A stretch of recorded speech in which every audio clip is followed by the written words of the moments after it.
Have you ever wondered, history, the very thing we're taught to trust without question, is it truly the only honest picture of our past? Or is it just a tapestry woven from ambition, power, and fear? How many treasures of knowledge were burned to protect the pride of the victors? How many maps, statues, and ancient texts quietly vanished simply because they raised inconvenient questions? And if all of it were brought to light, perhaps our entire worldview would be turned upside down. This isn't a story about cheap conspiracy theories. This is a journey into undeniable cover-ups, those moments when the truth was edited, when our collective memory was redefined to serve a greater order. There's a paradox few are willing to admit. History is not only about what happened, it's about what people decided was allowed to be told. Since the earliest civilizations, power has always come with the privilege of shaping memory. Emperors, churches, dynasties, and empires didn't just build monuments to celebrate their victories, they burned libraries to the ground, scraped names off stone tablets, and erased their rivals from the records. This wasn't random forgetting. It was a silent project carried out patiently, with a destructive force more enduring than any weapon. When a civilization collapses, people usually remember the crumbling walls and the charred temples, but what always burns first is memory itself. A single missing manuscript can sever thousands of years of understanding. A revised timeline can wipe away the legacy of an entire people, and a story branded as heresy becomes taboo, surviving only as a trembling whisper in the dark. Some scars are too obvious to ignore, like the Library of Alexandria burning in the night or archives buried deep within the vaults of the Vatican. But there are subtler wounds, a research paper that never gets published, an ancient map dismissed as imaginative fiction, an archaeological question quietly removed from the curriculum to avoid controversy. And with every act like this, the past bends just a little more. Gradually, we grow up believing that history is a clear, linear chain of events, unchanging and absolute, when the truth is often complex, contradictory, and full of shadows. It's this silence that should terrify us most, because when no one dares to ask what has been hidden, the keepers of memory no longer need to burn any books. They only have to wait until the next generation forgets there ever was another story. Ask yourself, who is holding the pen that writes the chronicle the whole of humanity is forced to believe? Are you ready? Because once this door opens, you will never look at the past the same way again. When people think of the Library of Alexandria, they often imagine a vast treasure trove of ancient wisdom, a sanctuary of priceless papyrus scrolls containing works on astronomy, geography, medicine, philosophy, language, and far-off legends gathered from every corner touched by the Greek and later Roman empires. Some historians believe that at its peak, the library held over 700,000 scrolls, an astronomical number for any library of its time. But what haunts us today is not just the scale of its archives, but the mysterious and tragic way it came to an end. The burning of the Library of Alexandria has become a symbol of immeasurable human loss, not just of ink and parchment, but of entire memories and truths that were stripped from future generations. According to surviving accounts, the first destruction occurred around 48 BCE during Julius Caesar's siege of the city. Fires from the harbor spread into nearby storehouses, consuming tens of thousands of scrolls. But that wasn't the last catastrophe. Successive events, Aurelian's invasion, Theophilus's decrees banning pagan beliefs, and eventually the Arab conquest, each swept away more of the library's traces like waves eroding a shoreline. Still, many modern scholars argue that these weren't just accidents of war. Some theories suggest there was a deliberate effort, a systematic will, to eliminate pluralistic knowledge, a kind of knowledge that questioned divine authority, political permanence, and the origin myths of rising religions. Why, some ask, were so many unique manuscripts about Egypt, Persia, Assyria, and lands beyond the Mediterranean gathered in Alexandria, and why did they all vanish together? Was it mere coincidence that toward the end of the Roman Empire, Christian clergy viewed the preservation of pagan teachings as a threat that had to be eradicated? Some indirect evidence, letters from Alexandrian philosophers and Roman scholars, hints that scrolls may have been smuggled out before the fires to be hidden. But no one knows where they went.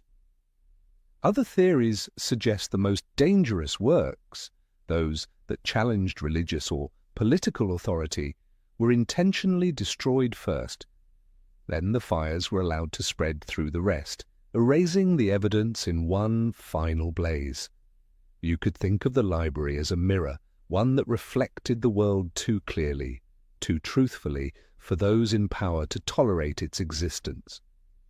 Inside its walls were alternate creation myths, cosmic models that didn't center humankind, and records of parallel civilizations that thrived without submitting to a single authority. Had those pieces survived, the story of humanity might have been told very differently, not as a neat, linear tale of chosen empires, but as a rich, tangled tapestry of ideas and discoveries. Today, all that remains are fragments, scattered references, and sorrowful letters from scholars lamenting their loss. Centuries have passed, yet the debate over what truly happened still burns on. Was it a tragic accident, a stray flame in the chaos of war? Or was it a carefully veiled operation clearing the collective memory to make room for a new declaration of power? That question still lingers, defying every attempt at closure. And it leaves behind a vast emptiness, not just of missing pages, but of the belief that knowledge will survive, so long as no one makes it their mission to destroy it. After the tragic tale of Alexandria, few realized that during the same era, in another corner of the Hellenistic world, a second great library rose to become a formidable rival, Pergamon. Perched atop a high hill in Anatolia, Pergamon was not only the capital of a powerful kingdom, but also a vibrant cultural hub, where the ambition to collect knowledge was pushed to its limits.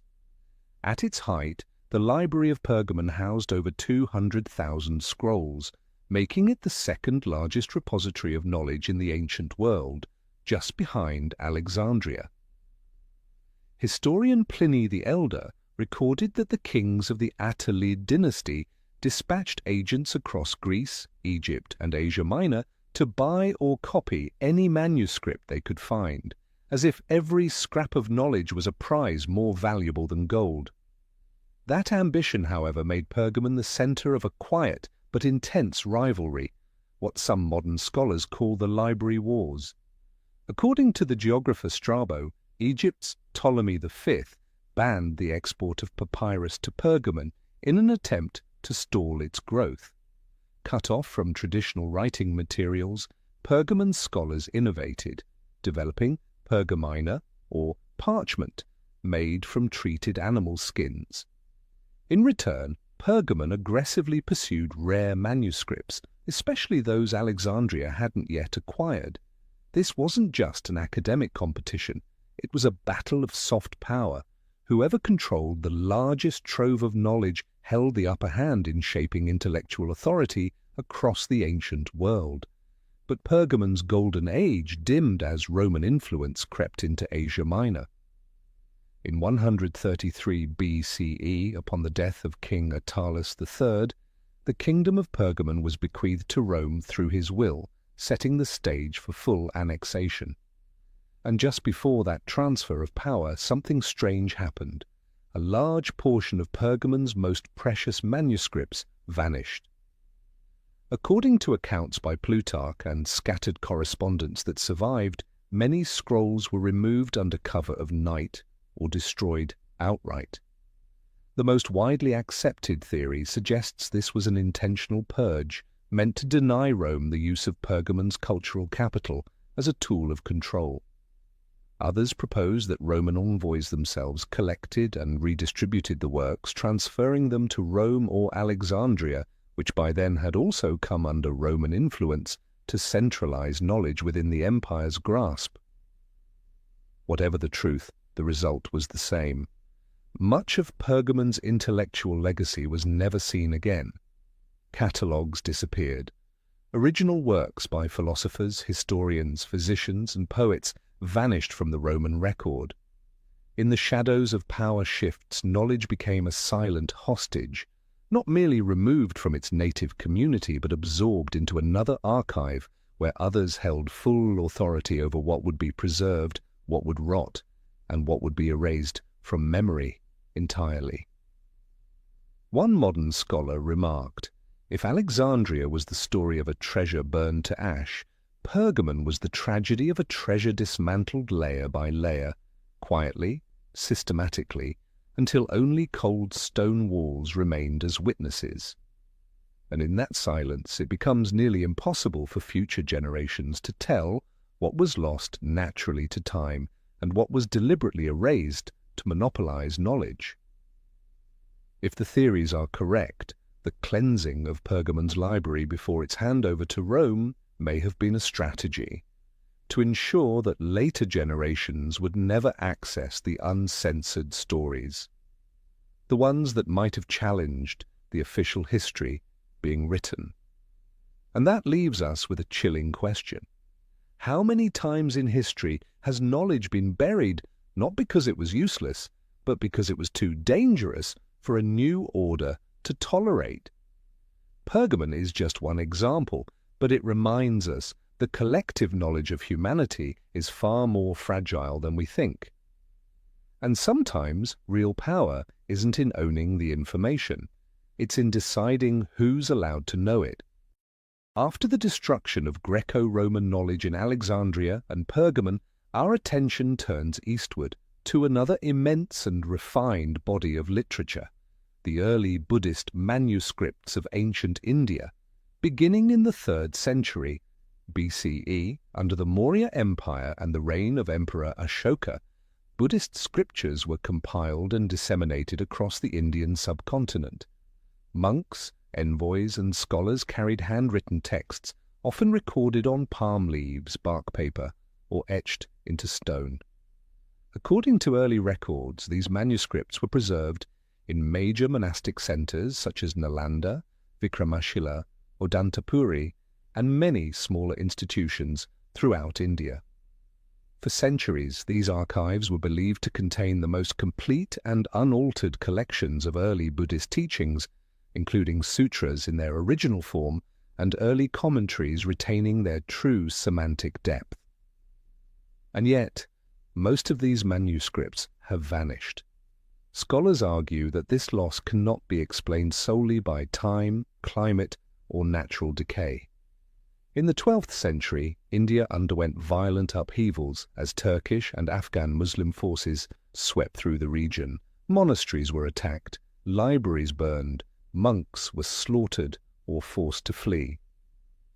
In the 13th century, the Persian historian Minhaj-e-Siraj described the destruction of Nalanda not merely as a massacre, but as a systematic effort to wipe out Buddhist intellectual foundations seen as obstacles to Islamization.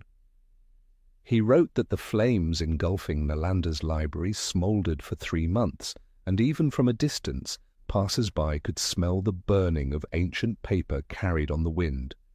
But what puzzles modern researchers even more is the lack of surviving records about manuscripts that monks may have removed before the invasions. Some legends suggest that in an effort to preserve the Dharma, monks fled eastward, carrying precious scriptures into Nepal, Bhutan, and Tibet. Others speculate that a significant number of texts were hidden in remote Himalayan caves, waiting for the right moment to re-emerge. Yet centuries have passed and no reliable evidence has surfaced to prove that the original manuscripts were ever recovered.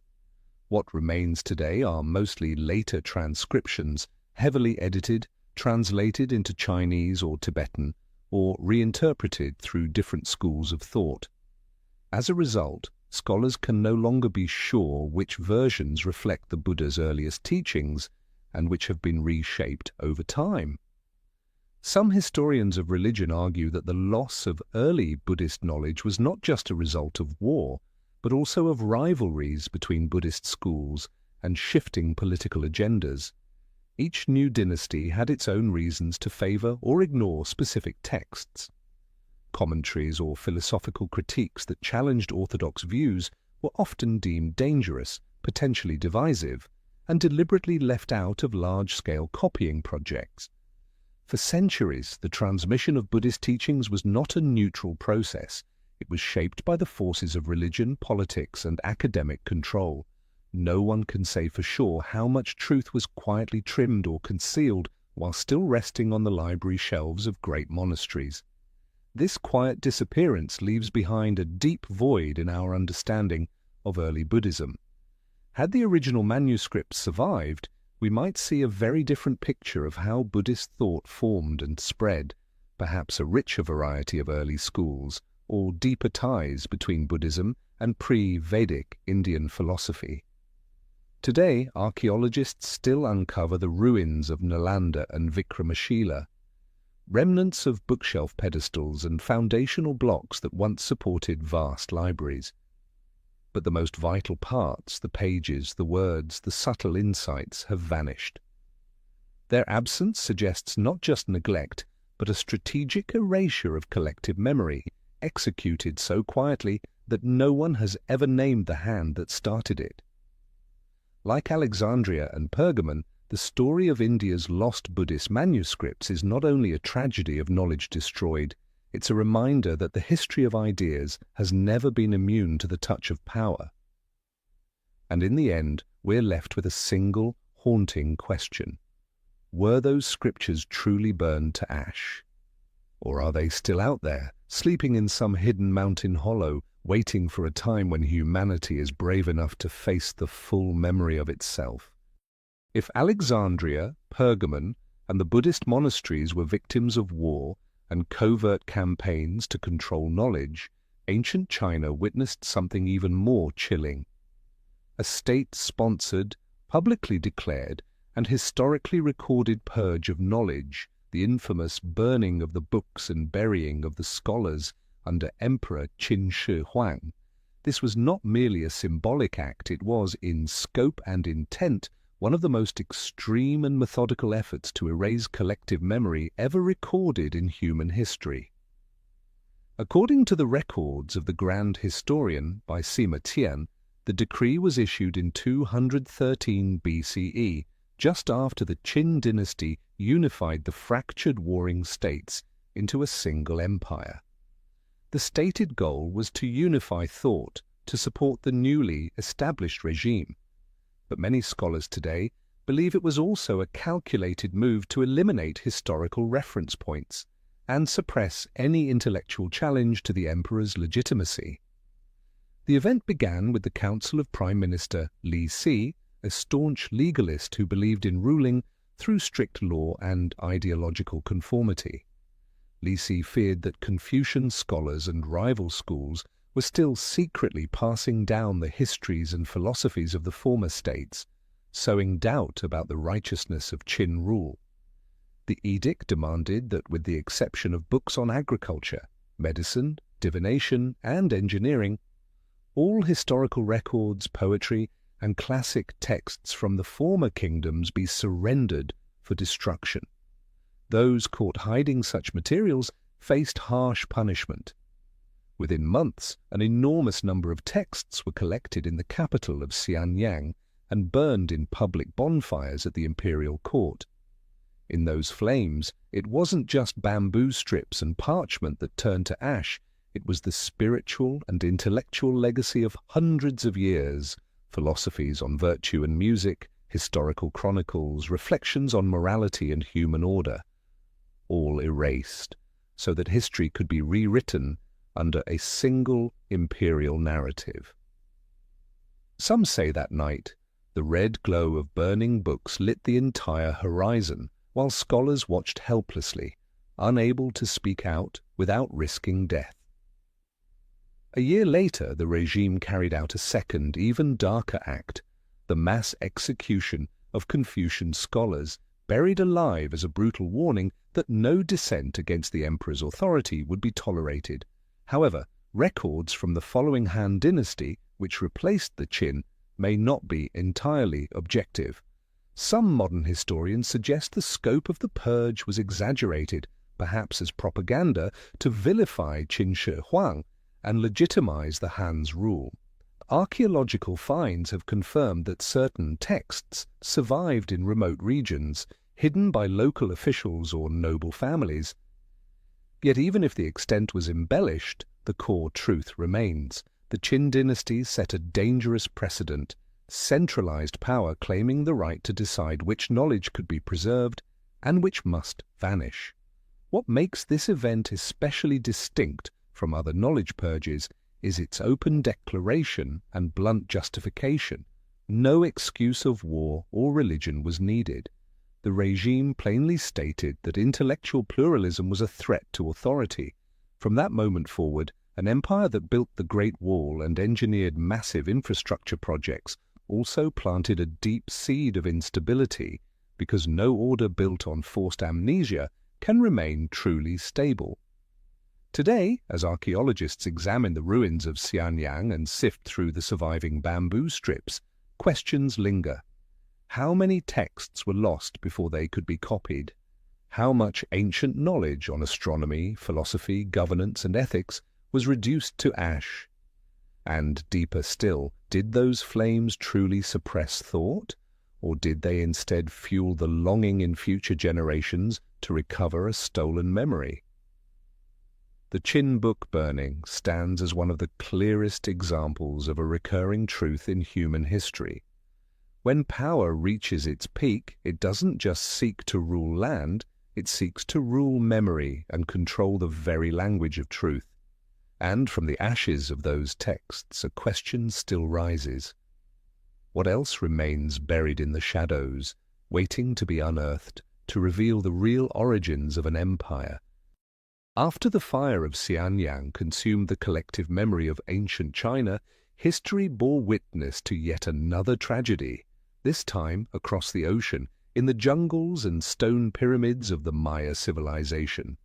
Few realize that Mesoamerica once housed thousands of intricate manuscripts, codices made from bark paper, amatl, coated with white lime, and inscribed with one of the most complex hieroglyphic systems in the ancient Americas. Each codex was more than a religious text. It held astronomy, mathematics, calendrical systems, and royal chronicles, a vast treasury of knowledge developed over centuries. And today we only understand a fraction of what was lost. When Spanish conquistadors arrived in the Yucatan Peninsula in the early 16th century, the fate of this knowledge was sealed. In the name of Christian evangelization and colonial consolidation, the Spanish clergy labeled Maya manuscripts as demonic heresy. The most infamous event came in 1562, when Bishop Diego de Landa ordered a massive book burning in the town of Mani. In his own writings, Relación de las Cosas de Yucatán, de Landa described collecting every Maya codex he could find and burning them in public, believing them to be the lies of the devil. Hundreds of years of accumulated wisdom, preserved in delicate bark paper scrolls, were reduced to ash, while Maya elders and scribes were tortured to reveal their sacred rites. The bitter irony is that Diego de Landa, the man who destroyed most of the Maya's written legacy, is also the one who left behind the most detailed account of their writing system, a paradox that continues to provoke debate. It wasn't until the 20th century that scholars were able to decode parts of the Maya script, but without the codices there is simply not enough material to fully reconstruct their calendar systems or historical records. Out of thousands of manuscripts, only 4 codices are known to have survived: the Dresden Codex, Madrid Codex, Paris Codex, and Grolier Codex. All of them are now housed in Europe, a stark reminder that the knowledge created by the Maya no longer belongs to the descendants of its creators. Some modern historians argue that this destruction was not purely religious fervor, but also part of a deliberate cultural erasure. By forcing native populations to convert, colonizers stripped them not only of their gods, but also of the written memory of their origins, ancestry, and land ownership. In the context of colonization, knowledge became a tool of power. Whoever controls history controls identity. The burning of books, then, was not just symbolic, it was strategic, designed to redefine the identity of an entire civilization. Today, when we walk through the ruins of Palenque, Copan, or Tikal, it's impossible not to wonder how many stories were lost in that fire. Advanced astronomical charts, dynastic epics, formulas for eclipse cycles, agricultural rituals, all reduced to smoke. Researchers may never grasp the full depth of Maya thought. Each codex destroyed was a missing piece of an unfinished puzzle. And here lies the final paradox. To reconstruct Maya history, scholars have had to rely on the writings of the very man who ordered its destruction. With all his biases and religious zeal, De Landa still left behind a glyph key, the only tool that enabled the 20th century to begin decoding this lost world. But the burned pages will never return. And no one can say how many secrets still lie beneath the ashes, unrecoverable and silent. This story raises a question with no satisfying answer. Was the fire at Mani simply the inevitable result of a clash of civilizations and faiths? Or was it part of a deliberate strategy, ensuring Maya knowledge could never again challenge colonial narratives or demand its own place in the world? And if that fire had never been lit, would we see the pre-Columbian history of the Americas with clearer, less distorted eyes? After the fires that consumed the Maya codices, the story of erased knowledge takes us back west, to a text once embraced by early Jewish and Christian communities, only to vanish abruptly from the official Bible. This is the story of the Book of Enoch, a manuscript both deeply revered and harshly rejected.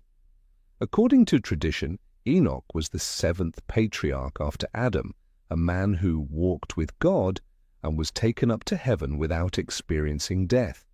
But what makes the Book of Enoch so extraordinary isn't just its mythic tone, it's the cosmic worldview and theological ideas that clashed profoundly with the doctrines that later came to dominate organized religion. Also known as 1 Enoch or the Book of Enoch, the text is composed of several sections, the most famous being the Book of the Watchers and the Book of the Luminaries. These writings tell of a group of angels, the Watchers, sent to Earth, who fall into temptation, teaching humans forbidden knowledge, metallurgy, astronomy, ritual practices, and more. The result, according to the text, was an age of corruption and chaos, culminating in a great flood. These narratives posed unsettling questions for religious authorities. If God's plan for salvation was singular and sovereign, how could there be rogue angels acting independently, gifting humans with sacred knowledge? And if humanity was punished for acquiring knowledge, where exactly was the line between wisdom and sin? During the first few centuries CE, the Book of Enoch was widely read by early Christian communities and the Essenes at Qumran. Fragments were even quoted in the New Testament. Jude 1:14 directly cites a prophecy from Enoch, signaling its once prominent status. But by the 4th century, at the councils of Nicaea and Laodicea, the book was excluded from the official biblical canon, deemed of uncertain origin and heretical. From that point on, copying and distributing the text was banned. In the Latin and Greek Christian worlds, it faded into near total obscurity. Only the Ethiopian Orthodox Tewahedo Church preserved it, maintaining the Ge'ez version as part of their biblical tradition. To the rest of Christendom, Enoch became an apocryphal and dangerous work, surrounded by rumors and theological discomfort. For over 1,500 years, European scholars only encountered it through vague references until the 18th century, when Scottish explorer James Bruce brought several handwritten copies back from Ethiopia. The discovery stunned the academic world, offering the first full glimpse of a text that contained elaborate cosmologies, numerological mysticism, and complex portrayals of supernatural beings. Some scholars argue that the suppression of the Book of Enoch wasn't just a theological decision, but part of a broader strategy to control religious knowledge. When the Church sought to define a unified, unshakable dogma, text that referenced forbidden knowledge or spiritual forces beyond divine control posed a threat. If knowledge could be imparted to humanity outside of God's direct will, the Church's exclusive claim to salvation began to falter. In this light, the Book of Enoch had to disappear to prevent opening a door to questions that extended beyond approved theology. Today, as we study the surviving text, echoes of Babylonian, Egyptian, and pre-Judaic mysticism can be heard within it, suggesting that Enoch was a bridge between ancient wisdom traditions long since severed. And the questions remain: how many lost versions of the book once existed? Did earlier variants explore even more radical ideas about the origin of human knowledge?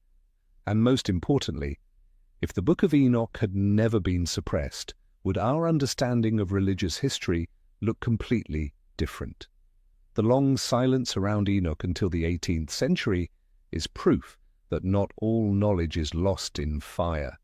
Some is buried in darkness, sealed off by those with the power to define what counts as truth. And in the end, we are left with unsettling questions.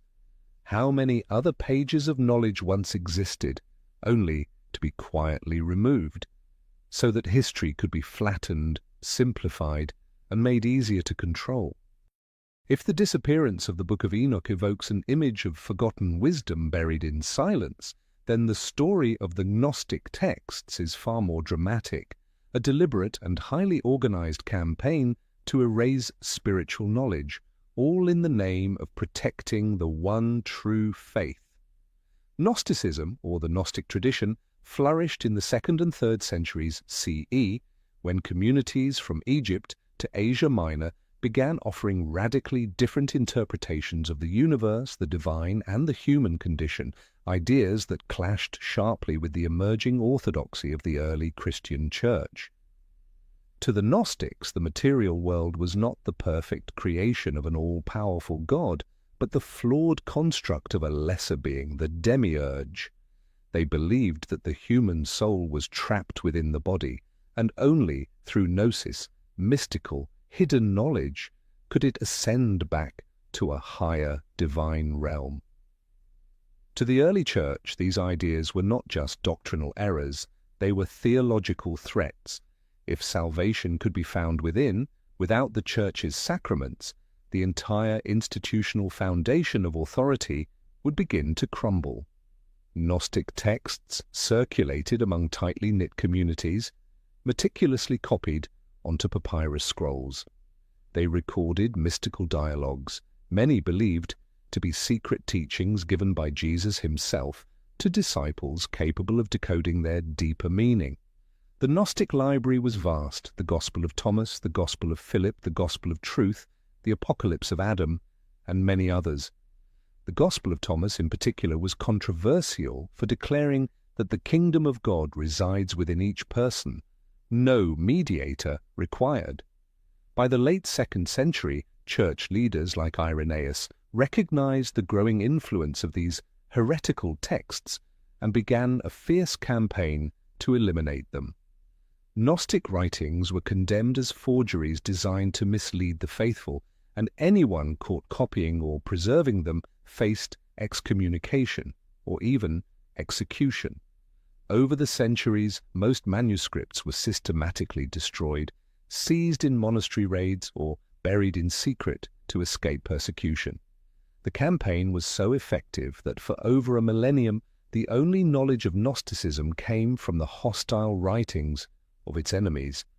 That all changed in 1945 when an Egyptian farmer near the Nile River stumbled upon a sealed clay jar containing 13 papyrus codices, the now famous Nag Hammadi library. Inside were over 50 Gnostic texts, preserved almost entirely intact, containing sayings, revelations, and discourses never before seen by modern scholars.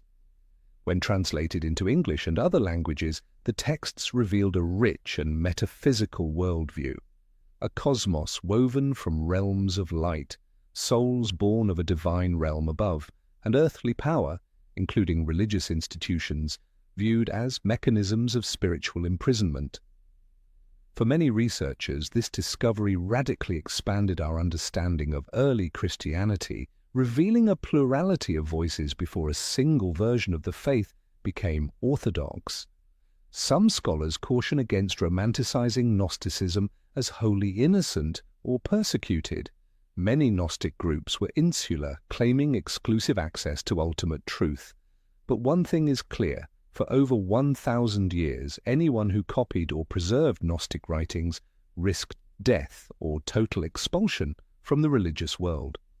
Today, as the Nag Hammadi texts circulate freely in modern languages, a deeper question emerges. If these texts had not been destroyed, would Christian history still appear as a single thread, or as a chorus of competing truths? More profoundly, the Church's willingness to ban dozens of works outright shows that religious authority has often been built not just through preaching, but through gatekeeping memory, deciding what is allowed to exist in the collective mind. The Gnostic story leaves us with a question that echoes across time. Were the scribes hunted to protect the faith or to protect its power? And if memory can rise again from a forgotten clay jar, how many other fragments of the past still wait to be unearthed, ready to shake the foundations of what we think is the only history?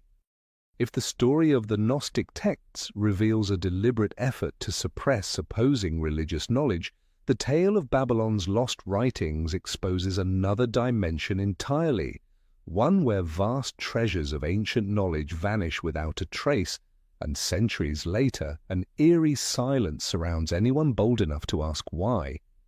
Babylon, the legendary city along the Euphrates, was once the intellectual crown jewel of Mesopotamia.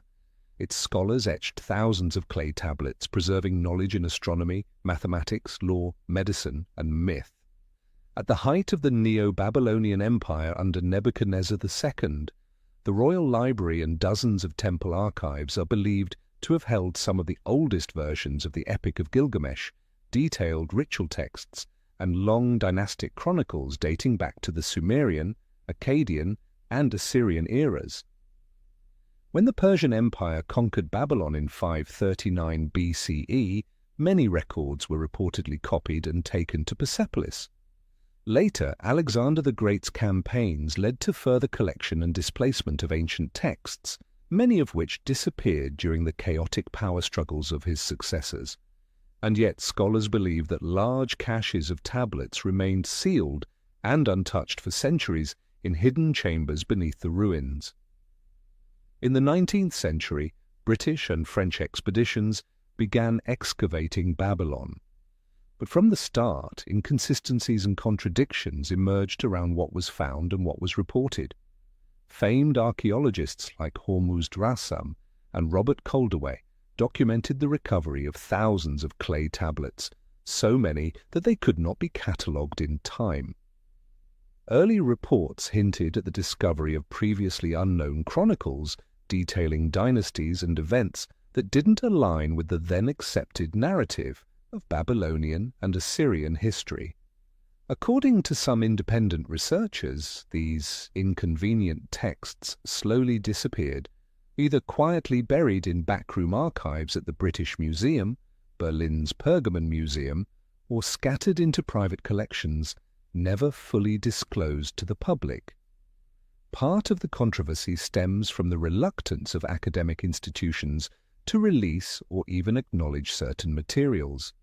Many tablets were generically classified as administrative records or commercial accounts, with no published photographs or transliterations. Modern Assyriologists often cite a lack of manpower to translate the overwhelming number of tablets. But skeptics ask, if these are just routine receipts, why the secrecy? Could some of these tablets contain chronologies, myths, or astronomical records that challenge the foundational assumptions about Mesopotamian civilization? The story grows murkier with reports of Babylonian tablets appearing in private auctions across Europe and the US, only to vanish into personal vaults. In recent years, some fragments have resurfaced through legal disputes over artifact ownership. Among them are texts revealing unknown rituals and detailed accounts of cometary cycles, descriptions that rival or predate what 19th century Western astronomers believed were modern discoveries. The paradox is striking. In a modern archaeological world that prizes transparency, some institutions maintain total silence on the fate of Babylon's more mysterious writings. Scholars have even coined the term academic grey zone, a realm where artifacts exist but are unnamed, unpublished, and inaccessible. Within this zone, speculation flourishes, from bureaucratic delay to intentional suppression, born from a fear that certain findings might destabilize the historical narrative modern scholarship has carefully constructed over the last century. Today, as young researchers walk the ruins of Babylon, they continue to ask, if these ancient records were fully translated and made public, how much of Mesopotamian and even Near Eastern prehistory would have to be rewritten? And more deeply, is the long silence surrounding these texts just a byproduct of chaotic excavation, or is it quiet evidence of a protective effort to preserve the familiar framework of knowledge by withholding truths that don't fit neatly within it? After the debates surrounding Babylon's lost texts and the enduring silence of academia, our journey leads to yet another extraordinary discovery, this time not hidden in ancient royal archives, but buried deep within a dry cave near the shores of the Dead Sea. The Dead Sea Scrolls, discovered between 1947 and 1956, are widely known for containing the earliest manuscripts of the Hebrew Bible and numerous Jewish texts from the Second Temple period. But among the hundreds of fragile parchment and papyrus fragments, there is one object, unlike any other, the only scroll engraved on metal that has sparked endless speculation and controversy since its discovery: the Copper Scroll. Unlike the other scrolls which focus on theology or legal codes, the Copper Scroll is entirely practical in nature. It lists approximately 60 secret locations, each paired with detailed amounts of gold, silver, and precious objects supposedly hidden in caves, underground chambers, and ruins scattered throughout Jerusalem and the Judean desert. According to the text, the total treasure amounts to dozens of tons of precious metals, a staggering quantity that even the most cautious archaeologists admit is baffling. Since its discovery in Cave 3 at Qumran in 1952, the Copper Scroll has undergone a long and difficult decoding process. Due to severe oxidation, experts were forced to cut the scroll into separate segments just to read the inscription. In 1956, lead researcher Josef Milik released the first translation, asserting that it was indeed a literal inventory of hidden treasure. And yet for decades, no official archaeological effort, not by Jordan, Israel, nor any international academic institution, has made a public attempt to locate the treasure it describes. Scholars remain divided. Some believe the scroll is symbolic, perhaps a religious metaphor or ceremonial instruction. Others, including archaeologists like Vendell Jones, insist that the list is entirely real, possibly detailing treasures hidden by the Essenes or Jewish priestly factions during the Roman siege and destruction of the Second Temple in 70 CE. Israeli records have hinted at quiet investigations of certain sites, but their findings have never been fully disclosed. This raises a troubling question. If the Copper Scroll is merely symbolic, why was it engraved on metal, an expensive, rare preservation method, reserved only for texts of immense importance? And if the treasure worth billions in modern value, were real, what has stopped governments from pursuing it?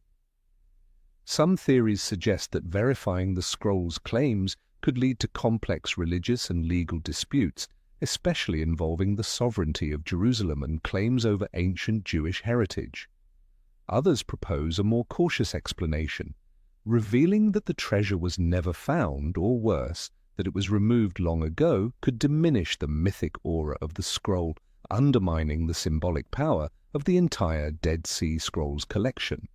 And as history often shows, ambiguity fuels allure.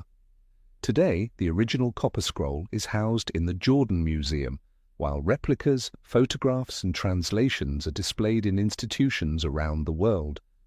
But the locations it describes, from the tomb in the valley of Achor to the cave marked by 2 stone pillars, remain unexcavated, or at the very least no verified findings have ever been made public. Among archaeologists, many admit quietly that the topic is too sensitive, not merely because of money, but because it touches the theological and historical legitimacy of one of the most hotly contested regions on Earth. Thus, the story of the Copper Scroll becomes yet another symbol of how knowledge can be suppressed, not by fire, not by censorship, but by a quiet, coordinated silence among those with the most to lose if the truth were fully revealed. And once again, we're left with a familiar question.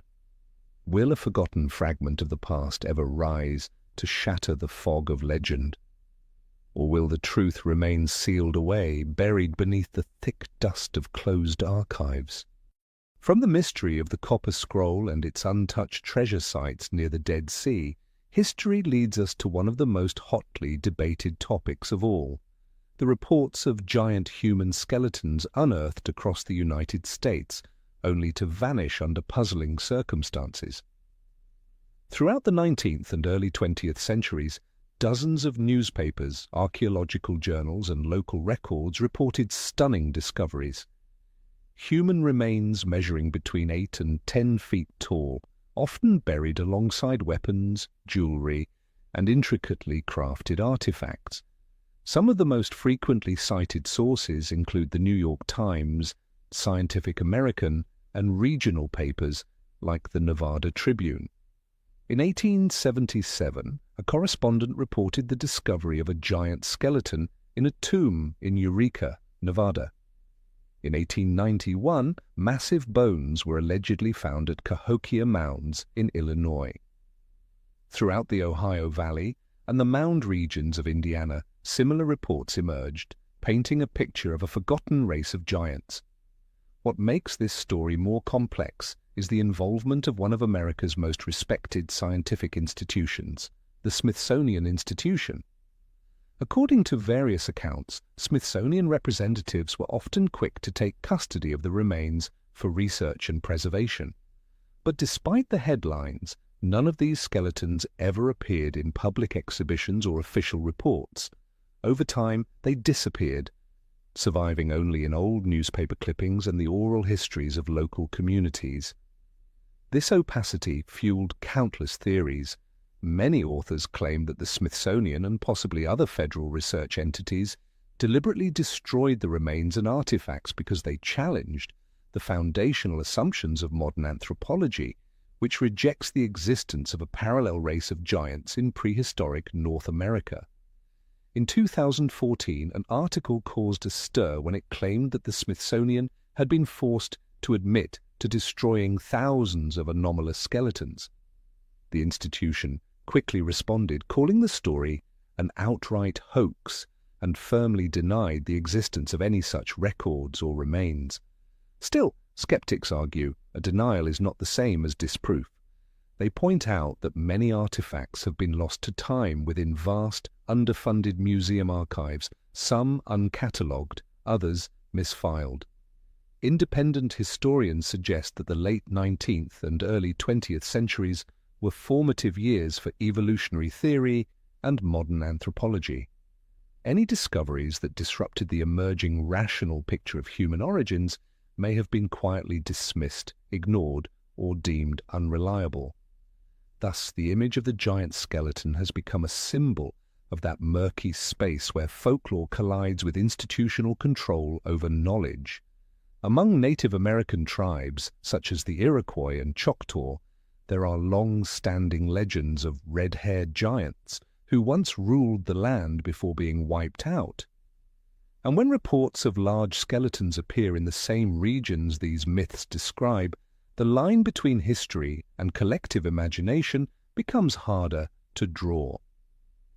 Today, the mound structures still dot the landscape of the American Midwest, and local museums occasionally display odd relics, thick bone fragments, oversized tools, but no complete skeleton has ever been independently verified, transparently preserved, or made available for open academic review. This absence of evidence only deepens the intrigue, fueling both suspicion and fascination. And like the Copper Scroll, this mystery leads us back to a familiar question. Was the disappearance of evidence a coincidence, simply a byproduct of early archaeological chaos, or was it part of a conscious effort to keep human history neatly contained within familiar boundaries? In the quiet spaces between these questions, the grassy mounds, untouched and unmarked, stand like anonymous tombstones, challenging us to dig deeper, even if we're not ready for what we might find. After the tales of missing giant skeletons and allegations of evidence destruction, the issue of archaeological knowledge control becomes even more pronounced when we examine the fate of countless excavation reports compiled during the 19th and 20th centuries, many of which have quietly vanished from public archives. During the early days of modern archaeology, from the late 1800s to the 1930s, national archaeological societies and major museums in Britain, France, Germany, and the United States launched extensive expeditions across the Middle East, North Africa, Southeast Asia, and the Americas. These missions produced detailed reports, including drawings, artifact descriptions, and thousands of photographs. At the time, many of these documents were publicly accessible, or at least available to researchers through academic libraries. And yet, strangely, by the mid-20th century, especially after World War II, many of these reports disappeared from circulation or were pulled from public catalogues under vague explanations like archive reorganization. One frequently cited example involves the British archaeological missions to Iraq between 1920 and 1935. These reports included notes on layered architectural sites in Nineveh, Nimrud, and Kish, and described artifacts whose dating conflicted with accepted chronologies. Even T.E. Lawrence of Arabia fame remarked that some tablets with puzzling inscriptions were quietly stored away, deemed too difficult to explain. By the 1950s, many of these reports no longer appeared in the British Museum's library catalogue and have never been fully republished. A similar case involves the American Institute of Archaeology's reports on the Cahokia Mounds and Etowah Mounds, published in the 1890s to 1900s. These documents described structures and artifacts suggesting a far more complex indigenous civilization than the primitive tribal culture narrative of the time allowed. According to some researchers, by the 1930s, many of these original records were recalled for correction of errors. Yet the corrected versions were never released. Independent historians attempting to access the originals were told the files were either no longer extant or temporarily unavailable. In France, the École Française d'Extrême-Orient, EFO, had once archived thousands of glass negatives and notes from early 20th century expeditions in Cambodia, Vietnam, and Laos. Some of these records documented inscriptions, symbols, and dates that could have forced a re-examination of Angkor's or Mai Sun's historical timeline. But by the 1970s, many archive boxes were sealed, citing the Indochina Wars and the need for preservation. Nearly half a century later, only a fraction of these materials has been declassified. The rest? No one knows where they are. These cases lead to an unsettling question. Why do excavation reports, supposedly neutral academic documents, disappear so easily from public access? Is it possible that inconvenient data, which contradicts well-established historical models, has been quietly pulled to preserve theoretical consensus? Some scholars take a more cautious stance, blaming bureaucratic disarray and underfunded archives. But for those who have personally requested access, only to be met with the same scripted responses, politically sensitive, pending verification, or awaiting review, these explanations ring hollow. Behind those closed archive doors may lie nothing more than unremarkable notes, or they may hold pieces of evidence powerful enough to challenge mainstream narratives of human civilization's evolution. And when access to data is controlled by a select few, the public is left with a sanitized version of history, clean, cohesive, and easy to digest. The disappearance of these reports never sparked a major scandal. There's no lost gold, no monumental ruins, only silence and the growing void it leaves behind. But that silence invites a final pressing question. How many times in modern history have original documents been withdrawn, not for preservation or correction, but simply to prevent a new generation from seeing a version of truth too inconvenient to accept? After stories of vanishing archaeological records, our journey circles back to a place so iconic it risks being overlooked through overfamiliarity. The Giza Plateau in Egypt. For centuries, the three Great Pyramids have stood as towering symbols of ancient knowledge and power. They have drawn archaeologists, explorers, and tourists alike, each hoping to solve mysteries that have never quite been exhausted. But beneath the luminous limestone facade of the Great Pyramid of Khufu, Cheops, lies another world, one few have seen, a labyrinth of shafts, subterranean chambers, and vertical pits, largely inaccessible to the public. The largest of these, known as the subterranean chamber, sits directly beneath the base of the Great Pyramid, more than 30 meters below ground level. As early as the 19th century, explorers like Flinders Petrie and Giovanni Caviglia documented its layout in great detail. A rough-hewn room, unfinished passageways leading into darkness, and a deep shaft with no clear bottom. Petrie described it as a relic, possibly ritualistic, or never completed. For decades, these underground spaces remained accessible to researchers and even a few daring explorers who managed to descend into the depths, capturing photos and measurements. But beginning in the late 1990s, Egypt's Supreme Council of Antiquities, under the leadership of Zahi Hawass, suddenly restricted access to the lower chambers. The official reason? Structural safety and preservation concerns. Yet, oddly, the upper passages of the pyramid remained open to tourists who could buy tickets at the gate. This selective closure sparked immediate suspicion. Independent researchers, including Graham Hancock and Andrew Collins, claimed that radar scans and ground-penetrating surveys suggested the presence of larger voids beneath the subterranean chamber, possibly undocumented rooms or ancient artifacts yet to be disclosed. They pointed to preliminary findings from the Scan Pyramids project, which used Muon tomography to peer inside the stone structure. The scans revealed unexplained cavities, including a substantial void not accounted for in previous architectural models.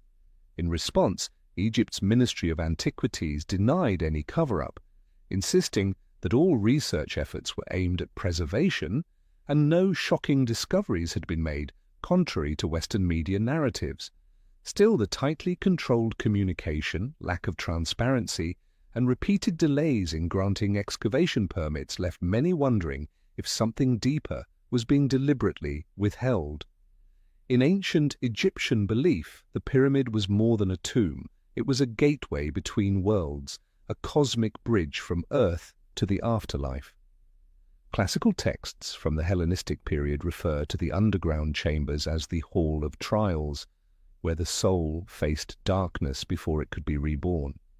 If these structures do house early religious rites or lost texts, it's not hard to see why excavation and disclosure could become sensitive matters, capable of reshaping humanity's understanding of ancient Egyptian theology. To this day, the only images of the deepest chambers are grainy black-and-white photos from a bygone era, or clandestine snapshots taken before restrictions were tightened. Official explanations continue to revolve around the familiar phrase, "further research is needed." And yet it's precisely this silence, this vacuum of information, that suggests the truth has already been pre-filtered, released only in fragments, at times deemed appropriate. Standing on the sunlit Giza plateau, surrounded by crowds taking selfies, it's easy to forget that beneath your feet may lie chambers that no one has fully explored or been allowed to. And the question lingers, what really rests within the stone? A sacred archive, a ceremonial room, or simply an empty space? But more importantly, why, for decades, has the decision to open or close that space belonged to so few, while the rest of the world is left only to guess? After the tale of sealed chambers beneath the Great Pyramid of Giza, we shift our gaze to the opposite side of the world, to the legendary waters of Lake Titicaca, the natural border between Bolivia and Peru, and the mythic cradle of Andean civilization. Sitting over 3,800 meters above sea level, Lake Titicaca is not only the largest freshwater lake in South America, but also the sacred site where, according to Inca mythology, the children of the sun first emerged to found an empire. The Spanish conquistadors once heard whispers of sunken stone cities hidden beneath the waves, but it wasn't until the late 20th century that modern technology began to test that legend. In 2000, an ambitious international archaeological project, sponsored by the Bolivian government, the Andean Archaeological Research Institute, and several European organizations, conducted deep-water sonar scans and diving expeditions. In preliminary reports, the team confirmed the existence of a massive submerged architectural complex spanning thousands of square meters, stone walls in geometric patterns, stepped foundations, monolithic columns, and a variety of ceramic artifacts, figurines, and ritual objects. The announcement sent ripples through the South American research community. Many archaeologists speculated that the site could represent a major pre-Inca ceremonial center, perhaps linked to the Tiwanaku civilization, 5th, 12th century CE. But some details, such as the style of the stonework and iconography, didn't quite match known Tiwanaku patterns. A few cautious scholars began to ask a bold question: could these ruins predate Tiwanaku altogether, hinting at an even older, forgotten civilization? And then everything stopped. Just as the findings were gaining international attention and journals prepared to publish in-depth analyses, the project was abruptly suspended. All excavation and research were paused, with official reasons cited as lack of funding and cultural sensitivity. Requests to access recovered artifacts were denied, even to researchers who had been involved in the initial phase. Several European sponsors withdrew funding entirely, and the project's documents were effectively sealed indefinitely.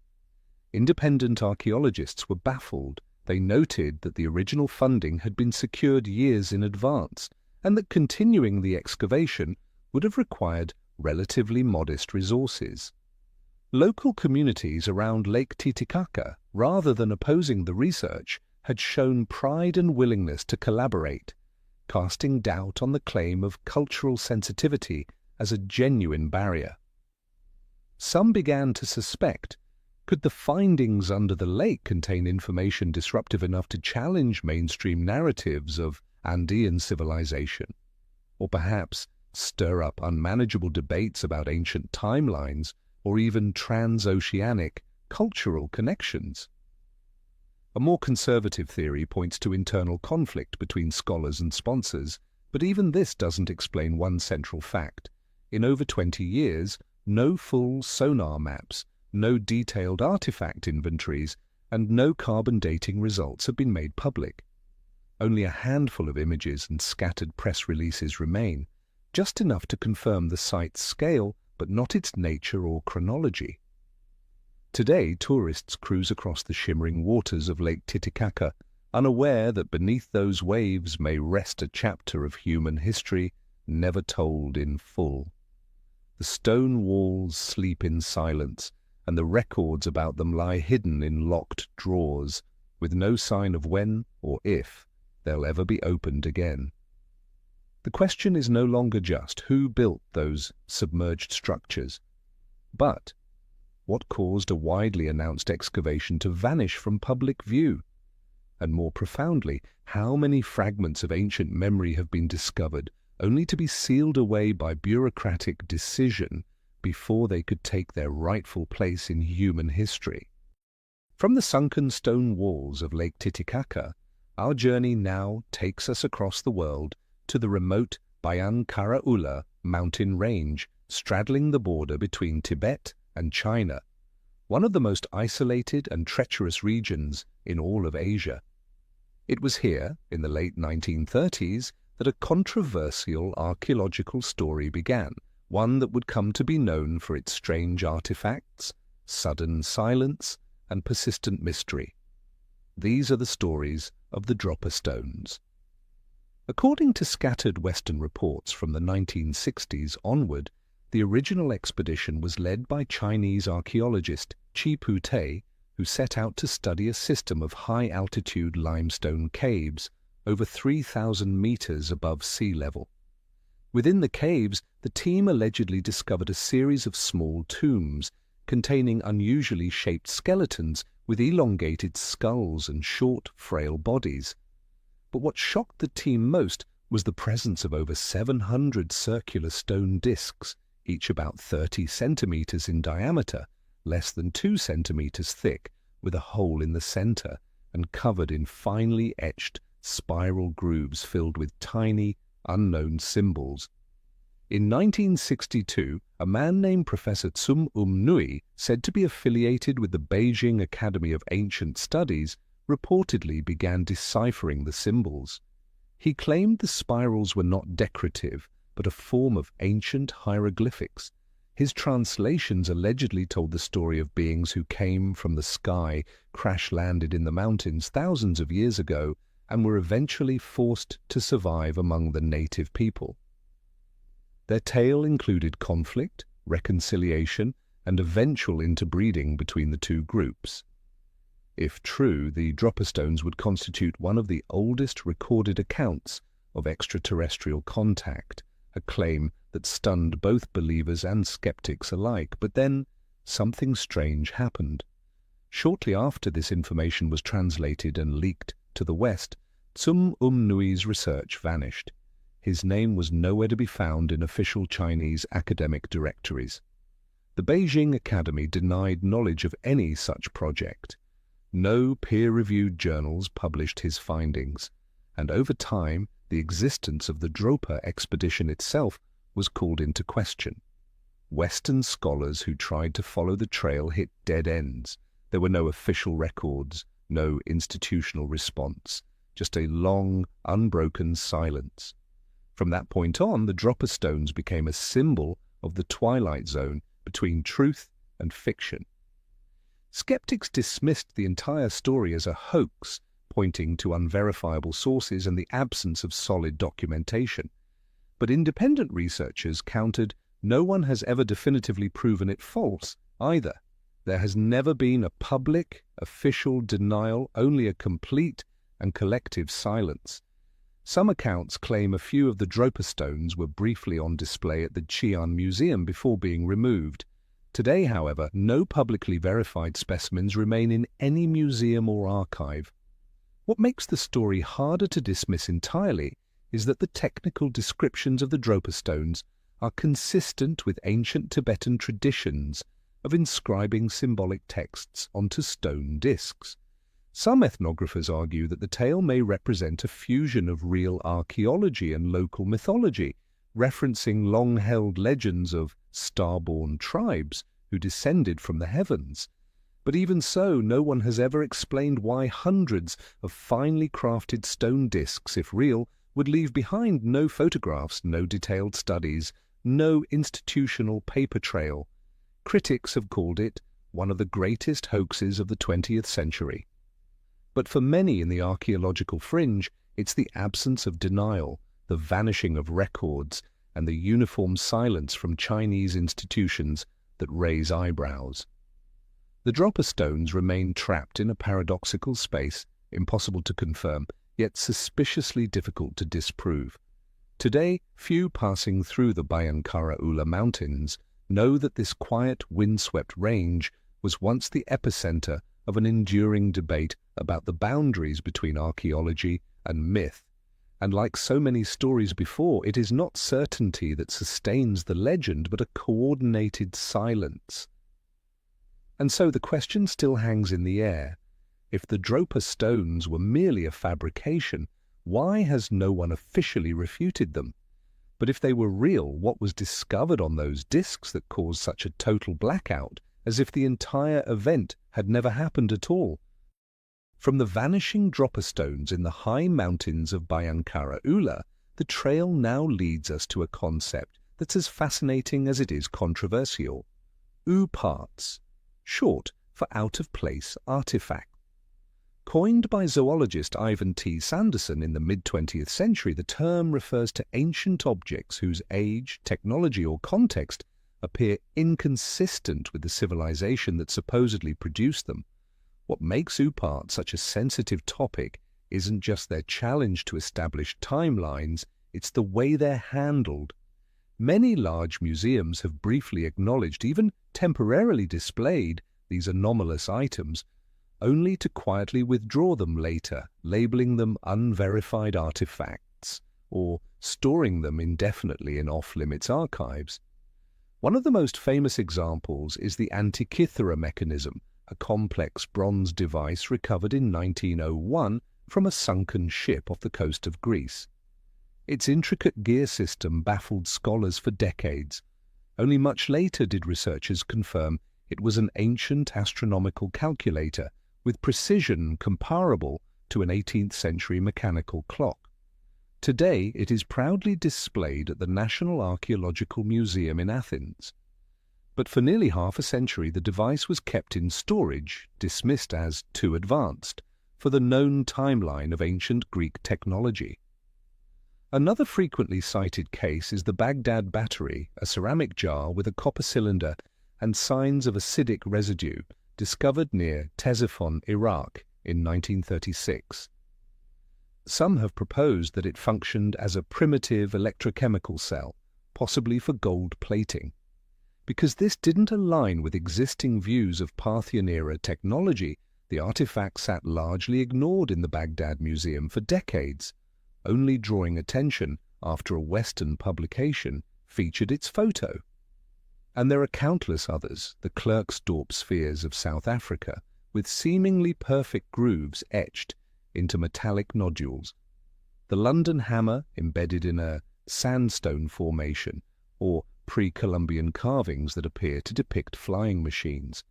All follow a familiar trajectory, sudden media buzz followed by withdrawal from exhibition, reclassification as uncertain provenance, or quiet transfer to private collections.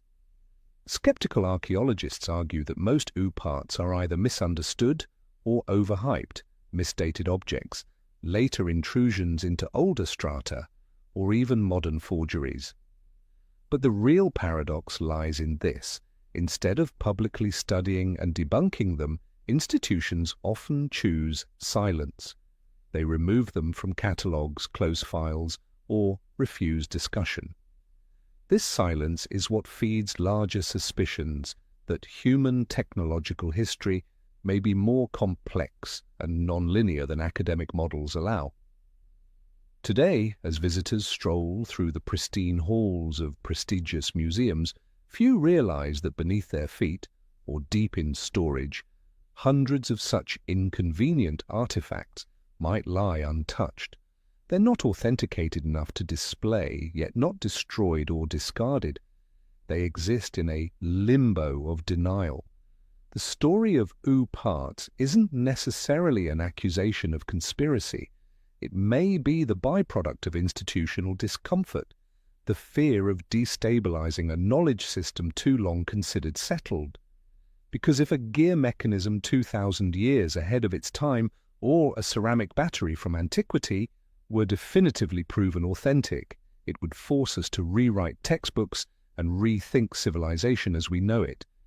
And perhaps that's why these artifacts remain on the margins, reduced to black and white photos, obscure publications, and unanswered questions. From the out-of-place artifacts quietly gathering dust in museum basements, our story now drifts into the East China Sea, where a submerged stone formation once ignited a decades-long debate: Yonaguni, a sunken monument or a natural phenomenon. Located on Japan's westernmost island, just 110 kilometers from Taiwan, Yonaguni became the focus of global attention in 1986, when a local diver named Kihachiro Aratake stumbled upon a massive rock formation around 25 meters beneath the waves. Early photographs astonished the scientific community. The stone blocks formed near-perfect terraces with sharp 90-degree angles, polished flat surfaces, and grooves that resembled channels or corridors.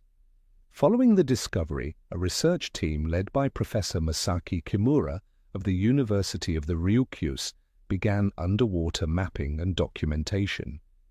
In early reports, Kimura described Yonaguni as an enormous architectural complex, including what appeared to be a pyramid-like structure, entry gates, ceremonial stairs, narrow ritual paths, and even faint relief carvings on the walls.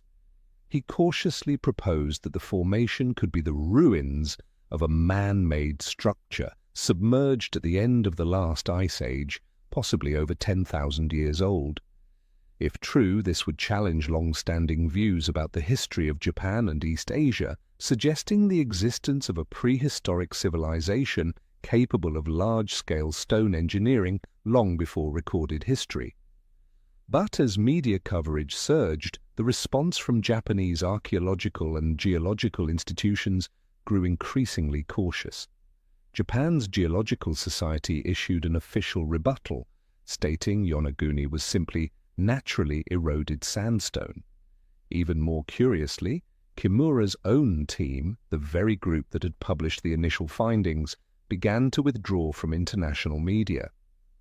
By the early 2000s, interdisciplinary research funding had dried up, and the team's full survey data was no longer publicly updated. Efforts to continue research were quietly shelved. Independent researchers, including Graham Hancock and a Channel 4 documentary crew, attempted to investigate Yonaguni themselves. They reported that key information, sonar imaging, 3D scans, and measurement data had become difficult to obtain. Requests for new funding were met with silence, as mainstream Japanese academics distanced themselves, wary of association with what was quickly being dubbed the Eastern Atlantis. Skeptics argued that Yonaguni is nothing more than a rare geological anomaly, where natural fractures and erosion happen to resemble architecture. But others quietly asked, if it's only a natural formation, why has so much of the original survey data disappeared? Why aren't sonar scans and 3D maps published in peer-reviewed journals for open scrutiny? Today, if you visit Yonaguni, you can still hire local divers to explore the underwater terraces. You can run your hands along the flat stone surfaces and trace the sharply angled corners beneath the turquoise waves. But you'll be hard-pressed to find a complete official report with side-by-side geological and archaeological evaluations.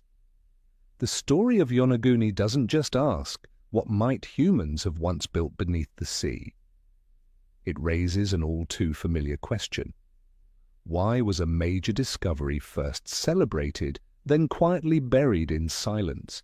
Is it fear of disrupting historical orthodoxy, or perhaps just excessive academic caution in the face of a hypothesis too bold to be accepted? And most of all, will Yonaguni remain a monument drowned by waves and silence? Or will someone someday be patient enough to uncover its final truth? If Yonaguni raised doubts about how old certain ruins might truly be, the story of medieval architecture in Europe touches on something even more delicate. Has someone, at some point, deliberately revised the dates of ancient structures to make history more linear, more manageable, and less controversial? Since the 19th century, as historians and architects began systematically cataloguing medieval churches, castles, and fortresses across Europe, two primary data sources were relied upon: ecclesiastical and royal records and architectural analysis. But over time, small inconsistencies began to emerge. In England, France, and Germany, several sites were found to contain foundation stones, tunnels, or wall segments built using techniques distinctly different from the rest, some resembling Roman construction or even older. Prominent Gothic cathedrals like Chartres, Reims, and Strasbourg are key examples. During 19th century restorations, architects like Viollet-le-Duc noted foundations with Roman-style bricks and carvings, but those notes were left vague, never incorporated into the official dating. Why? Because most restoration projects were tightly supervised by the church and historical commissions, both of which were invested in preserving the image of Christian medieval Europe as the clear starting point of all grand architecture. In England, debates arose over structures like Dover Castle and the Tower of London. Subterranean chambers showed mortar and stonework resembling late Roman methods. Early 20th century archaeologists like Frederick Bligh Bond publicly questioned whether many so-called Norman or Plantagenet structures were actually built atop much older foundations, with their timelines altered to legitimize newer dynasties. Such questions were often dismissed as unserious and left out of academic journals. In Germany, Marksburg Castle, a symbol of medieval military architecture, has long been dated to the 13th century. Yet a 1972 survey using radiocarbon dating on mortar and carbonate stone yielded results several centuries older. Researchers were visibly uncomfortable. The results were labeled non-representative, and the official 13th century dating remained unchanged. Some argue there's a simpler explanation: cultural layering. In the Middle Ages, builders often repurposed Roman forts or Carolingian ramparts, expanding or adapting them, then branding them anew. But often these reused materials and older layers were ignored or simply rolled into the date of the newer construction, creating the illusion of a seamless, monolithic history. For many historians, this raises an uncomfortable question: how much of medieval Europe's architectural heritage is truly original, and how much is rebranded legacy from a deeper past? The truth is even harder to uncover when 19th and 20th century restoration records are missing pages, altered, or left incomplete. In France, some of the original notes from the foundation surveys at Chartres Cathedral were lost during World War II, and no full copies survive. Skeptics say the erasure and soft editing of building dates isn't a conspiracy, it's just narrative convenience, a desire to craft a simplified history easier to teach, to memorialize, and to link to national pride or church authority. After all, a neat timeline is easier to digest than the chaotic overlap of migrations and Rome's collapse. But in that convenient simplicity, a grey zone of memory emerged, where bricks 1,000 years older than the wall above them are still labelled 12th century, just to fit the plaque. And when independent researchers suggest that some structures may predate their labels by a full millennium, the only response they often get is silence. Today, as we walk beneath the stone arches of medieval castles and Gothic cathedrals, Few stop to ask, when was this wall truly built?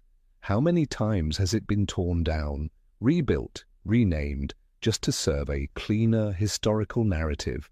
And more importantly, are we ready to confront a more tangled, less convenient truth, if the original records were ever fully released? From the stone walls of Europe, where timelines may have been quietly adjusted to fit cleaner narratives, we now return eastward to a culture famed for its meticulous record-keeping, Imperial China, and in particular the Song dynasty, which ruled from the 10th to 13th centuries. The Song left behind some of the most extensive historical archives in East Asia, including official dynastic histories and comprehensive chronicles.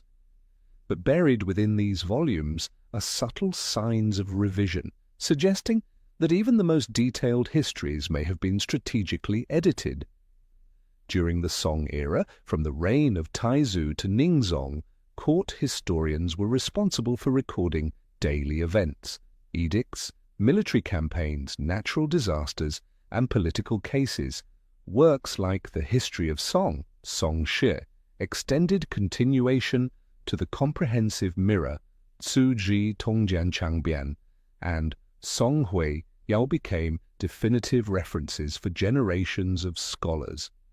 What's less commonly discussed is that these texts were subject to at least 2 major rounds of editorial revision, each under tight control by the emperor or state cabinet. According to modern scholarship, the first wave of editing began as soon as Emperor Taizu consolidated power after the chaotic 5 dynasties and 10 kingdoms period. To justify the Song's legitimacy, many earlier events were reinterpreted. Commanders who had resisted the dynasty were recast as rebels, and the Song court was portrayed as the singular force restoring order to China. In some early northern Song records, original passages were either shortened or rewritten with a more accusatory tone. The second major revision occurred under the Yuan dynasty, which conquered the Song. A committee of court historians was formed to produce the official Song Shi, the version still most widely cited today.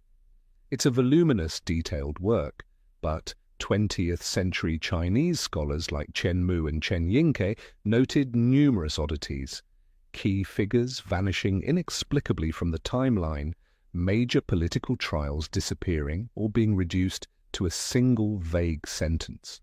One notable case is the official Lu Wendei, who had been involved in political reform under Emperor Huizong. According to contemporary accounts, he was wrongly accused, but later exonerated and reinstated. Yet in the Song Shi that rehabilitation never appears, leaving only the image of a disgraced official. Why was that omitted? Perhaps because the Yuan regime had no interest in honoring reformers aligned with Song ideals. Another example is the secret diplomatic negotiations between the Southern Song and the Jin dynasty.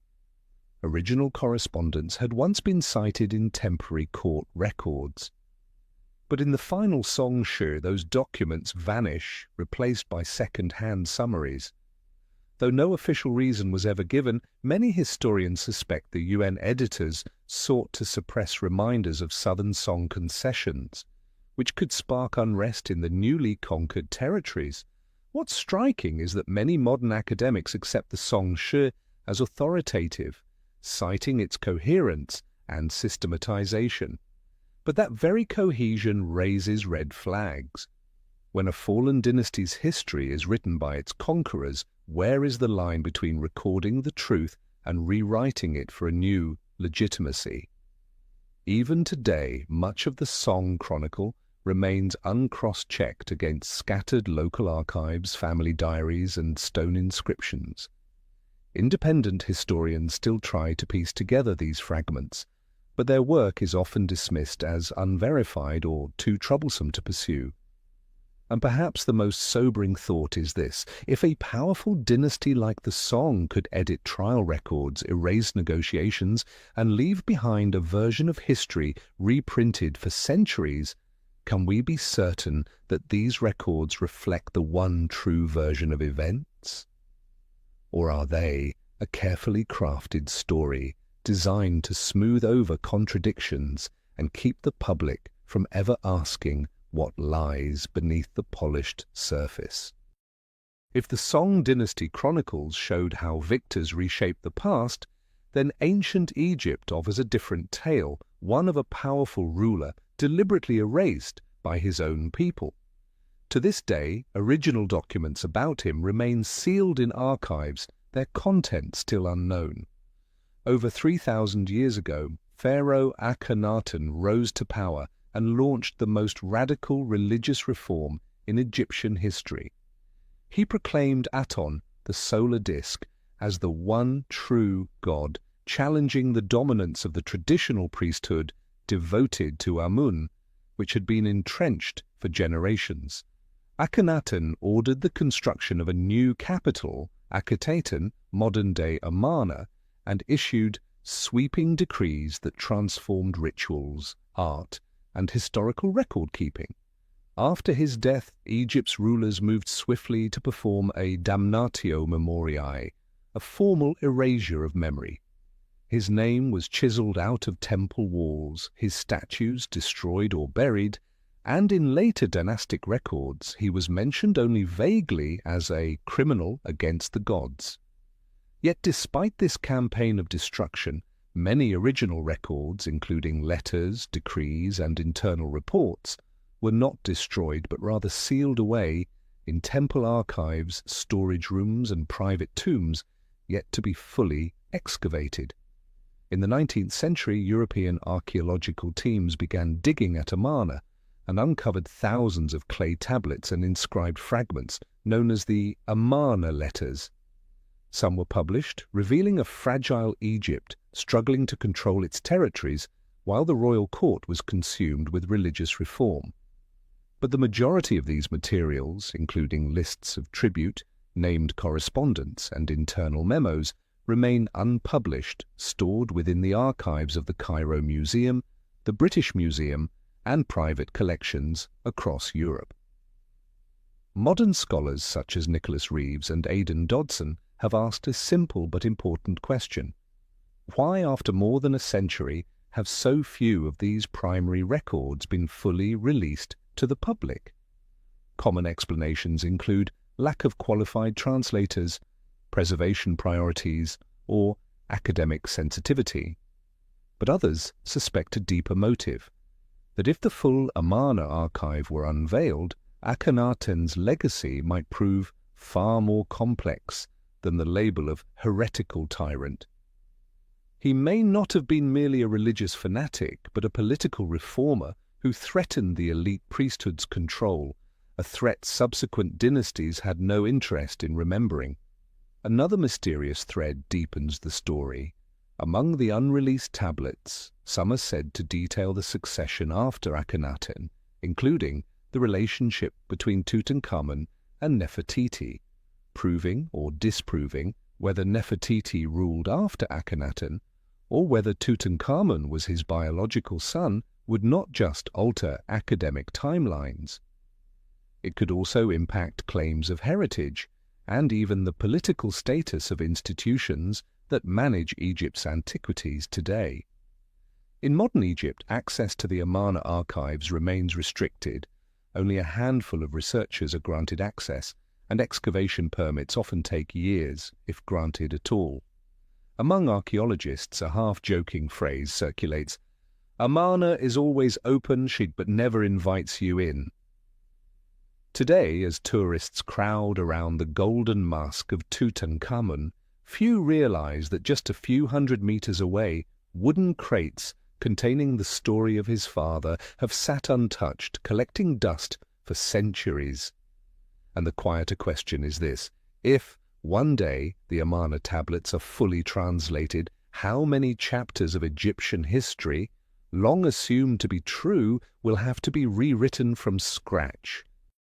If the sealed Amarna archives show how power can erase a king from memory, then medieval Europe reveals a different kind of story, one in which the Church became the ultimate gatekeeper of knowledge, deciding what was allowed to be passed on and what was to vanish from collective memory.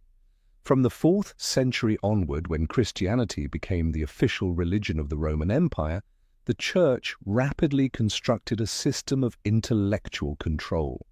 It extended beyond theology, asserting its influence over history, natural sciences, philosophy, and medicine.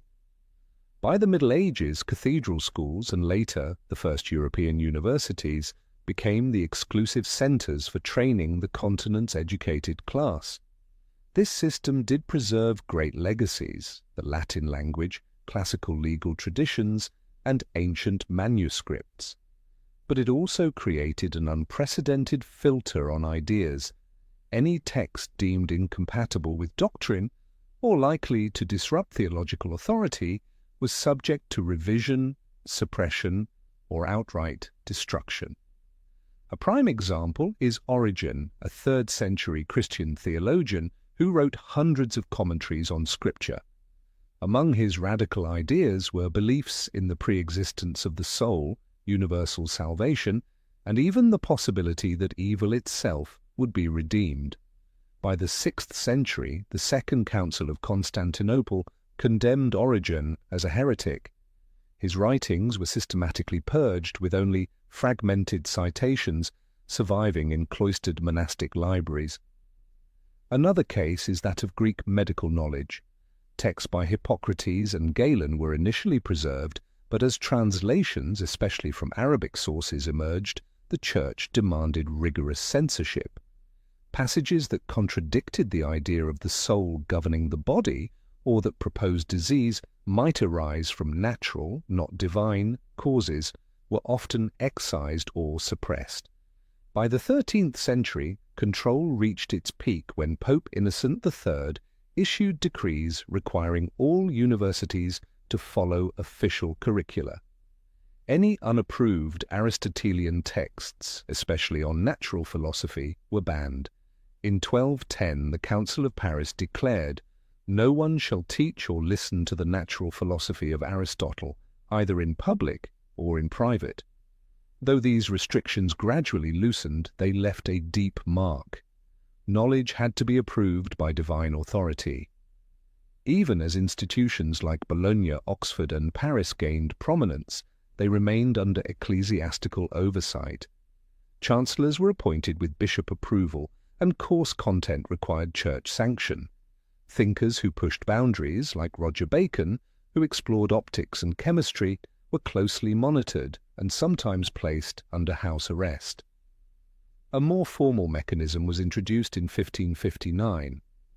The Index Librorum Prohibitorum, the list of prohibited books, which lasted nearly 4 centuries. It banned any work deemed a threat to doctrinal orthodoxy. Among the blacklisted, Copernicus, Galileo, Giordano Bruno, and Spinoza. In its harshest periods, mere possession of these books could lead to confiscation of property or even execution. To be fair, the Church also preserved enormous amounts of classical knowledge. Monastic scriptoria painstakingly copied thousands of texts, without which Europe may have lost its Greco-Roman legacy entirely. But the essential question remains: did this monopoly on knowledge also ensure that only sanitized, controlled versions of that legacy were passed on? Today, when we leaf through 1,000-year-old manuscripts in the Vatican Library, it's nearly impossible to tell which texts are originals and which are subtle revisions. For centuries, the Church held the power to define truth, to decide what qualified as orthodox knowledge and what was heresy. And perhaps the most sobering question is this: if every story had to pass through the Church's gate before reaching the light of day, are we truly reading history, or just the version of history someone believed we were allowed to know? If the Church's control over educational content carefully shaped the intellectual landscape of medieval Europe, then the Vatican's secret archives, now formally known as the Vatican Apostolic Archive, represent the pinnacle of silent authority. A vast vault of centuries-old history, correspondence and records, sealed behind doors, few are ever allowed to open. Located next to the Vatican Library, the archive spans nearly 90 kilometers, 55 miles of shelving, a number that would astonish any historian. Its contents are staggering: diplomatic correspondence, inquisitorial transcripts, papal decrees, court diaries, internal memos, and letters between European monarchs and popes from the 8th century to the present day. It sounds like a treasure trove of knowledge open to any earnest scholar.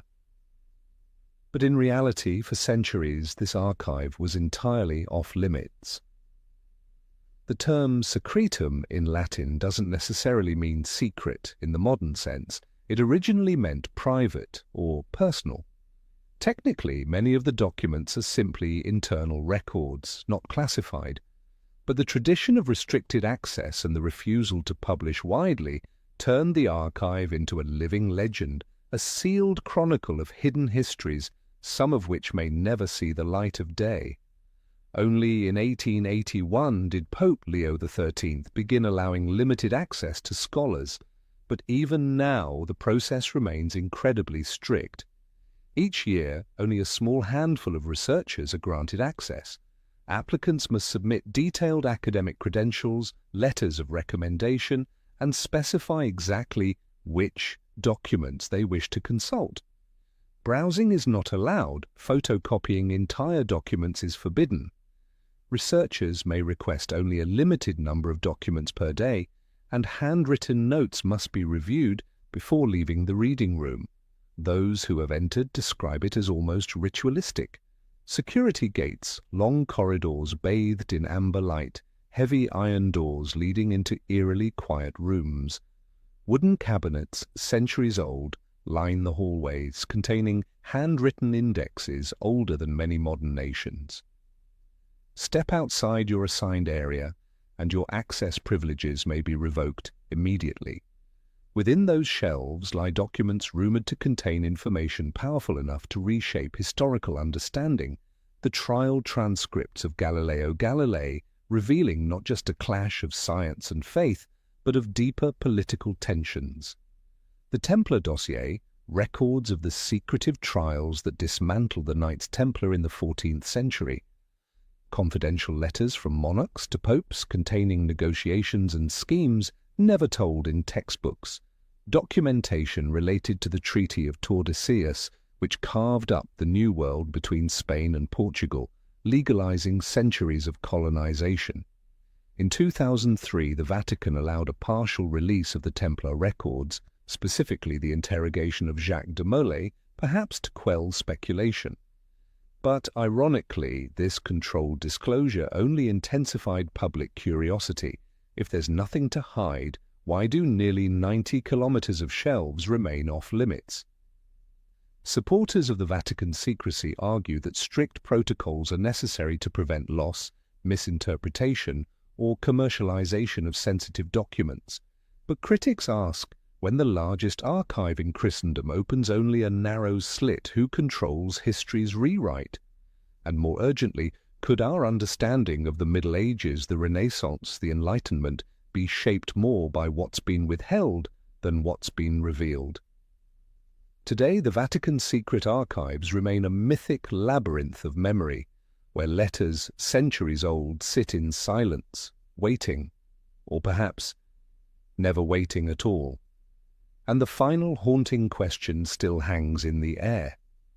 If the entirety of those archives were ever unveiled, what parts of human history would we be forced to rewrite? If the Vatican's secret archives symbolize the power to hide knowledge behind locked doors, then the Society of Jesus, the Jesuits, represent a more subtle form of power, the ability to shape what knowledge is taught and how it's interpreted from the very beginning. Founded in 1540 during the height of the Counter-Reformation, the Jesuits emerged as a response to the growing influence of Lutheranism, Calvinism, and the new currents of thought that were shaking the authority of the Vatican. Ignatius of Loyola, the order's founder, quickly recognized that the Church could not rely solely on papal decrees or inquisitorial courts to reclaim its influence. What was needed was a strategy to infiltrate the roots of knowledge, the schools, universities, and intellectual centers where future elites, scholars, and leaders were formed. Within just a few decades, the Jesuits had established hundreds of colleges across Europe and its colonies, from Paris and Rome to Goa, Mexico City, and Lima. By the 17th century, Jesuit education had become the dominant path for Catholic elites. These institutions taught more than theology. They offered instruction in classical literature, mathematics, philosophy, and natural sciences. What made the Jesuits unique was their ability to combine outward tolerance with internal discipline. In classrooms, students could discuss Aristotle, Euclid, or even Copernicus, but only within a framework that upheld theological authority. Science and philosophy were welcome, but only as long as they did not challenge the supremacy of God or the salvific role of the Church. One well-known example is the Jesuits' handling of modern astronomy. When Copernicus published his heliocentric model in 1543, Jesuit schools initially taught it as a useful mathematical hypothesis. But by the 17th century, as Galileo asserted the heliocentric model as physical reality, the Jesuits revised their curriculum. Heliocentrism could be mentioned, but only as a computational tool, not as fact. Assertions that Earth moved around the Sun were removed from official instruction. Likewise, in philosophy, the Jesuits maintained firm control through the Ratio Studiorum, their official guide to education, published in 1599. This detailed document listed which texts could be taught, which passages must be omitted, and how to interpret them in ways that would not provoke religious doubt. Thinkers like Descartes and Francis Bacon could be quoted, but only insofar as their ideas were framed as servants of faith. On the one hand, the Jesuits preserved classical knowledge that might have otherwise been lost amid religious and political turmoil. They helped spread science, linguistics, and archaeology, especially in Asia and Latin America. But on the other hand, many historians have questioned whether their strict intellectual oversight shaped the Western understanding of history and philosophy in ways that ensured it would never undermine ecclesiastical power. The effects of this educational strategy endured for centuries. Many of Europe's most influential administrators, from Spanish and Portuguese bureaucracies to French aristocracy, were trained in Jesuit colleges. They emerged with a pre-shaped worldview. Science and knowledge were valuable, but only when kept beneath a metaphysical ceiling enforced by the Church.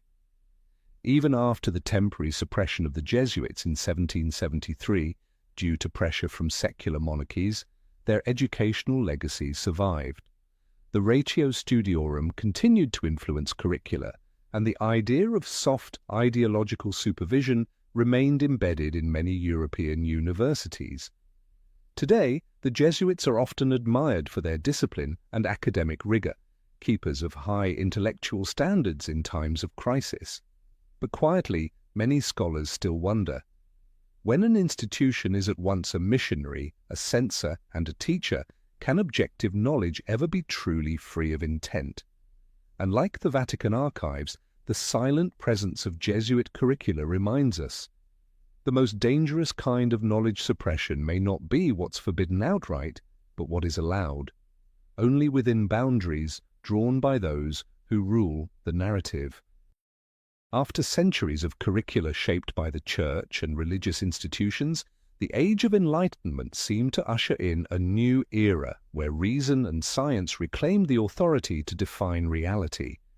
But even in the modern world, where geometry is taught as a purely mathematical discipline, a quiet question remains. Have the deeper meanings of ancient geometric symbols been reduced, or even deliberately erased, until only their technical shells remain? The concept of sacred geometry exists in nearly all ancient civilizations. The Egyptians built pyramids according to the golden ratio. The Greeks designed the Parthenon with precise harmonic proportions. Indian mandalas were mapped on energetic and symbolic geometry. In esoteric traditions, Circles, spirals, six-pointed stars, and lotus patterns weren't just construction tools, they were metaphors for cosmic order, expressions of the link between spirit and matter. But as modern science advanced, especially in the 19th century, geometry became severed from its philosophical and spiritual context. In today's schoolbooks, geometry is distilled into a set of rigid definitions: points, lines, angles, polygons.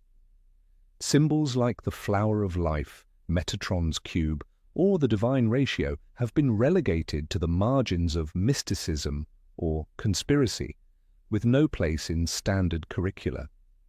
Researchers such as Keith Critchlow and Robert Lawler have argued that this separation was not just academic, it was intentional, a deliberate desacralization of knowledge, stripping symbols of their storytelling power and reducing them to soulless math problems.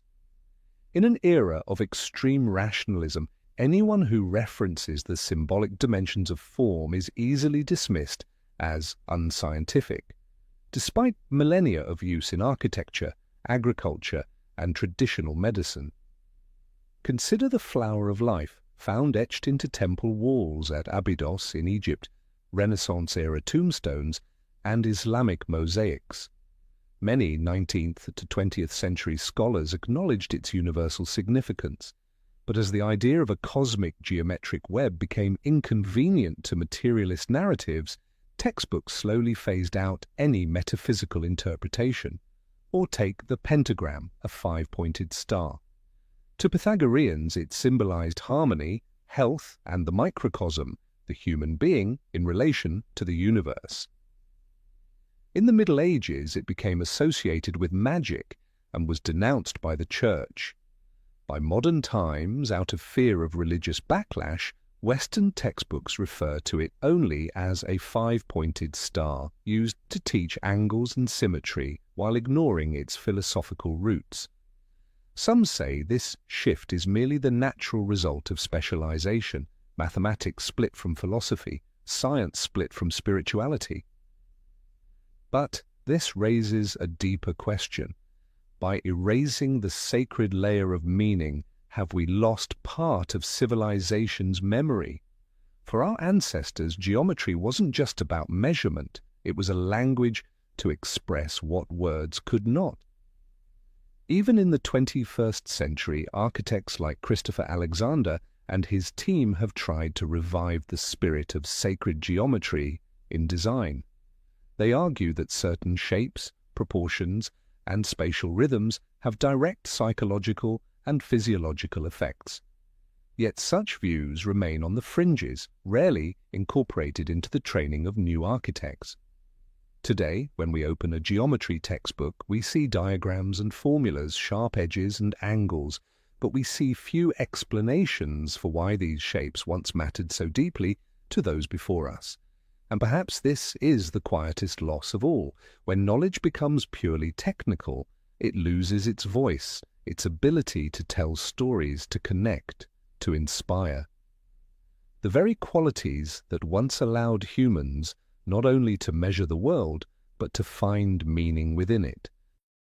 If the distortion of sacred geometry reduced ancient symbols to soulless diagrams, then the story of ancient Mesopotamian archaeology reveals a different pattern, one where language itself was retranslated, edited, and interpreted through the lens of existing assumptions about civilization.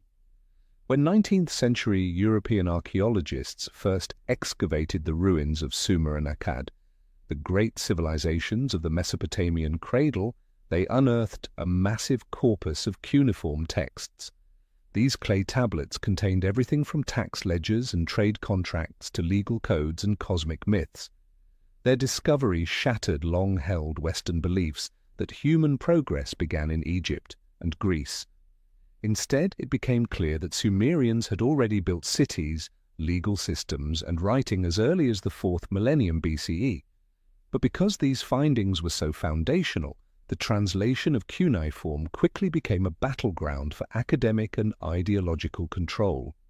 As early as the late 1800s, scholars, particularly those in Britain and France, were often compelled to shape their translations to suit the expectations of their patrons and academic institutions. In this environment, sensitive passages were either softened, omitted, or reworded if they clashed with biblical narratives or prevailing religious views. A clear example is the Epic of Atrahasis, a Sumerian flood myth that mirrors the story of Noah. While the parallels were striking, George Smith's 1876 translation selectively included only the non-controversial sections, leaving out key moments, such as the god Enlil's remorse for wiping out humanity. That particular detail, that gods might be fallible, was too theologically unsettling for its time. Only in the 20th century did full translations emerge, but by then, school curricula had already adopted the simplified version. Similarly, early translations of Sumerian legal codes, precursors to Hammurabi's laws, were often tailored to emphasize similarities to the Old Testament, reinforcing the biblical authority over moral law. Important differences, such as restorative justice models or social compensation, were often downplayed or removed entirely from commentary. Another rarely discussed case is the Sumerian king list, which describes dynasties that ruled for tens of thousands of years. In 19th and 20th century editions, many scholars adjusted these timelines, converting 28,800 years to 288 years, to avoid clashing with biblical chronologies. Only in direct transliterations of the original texts do the original, vast numbers remain.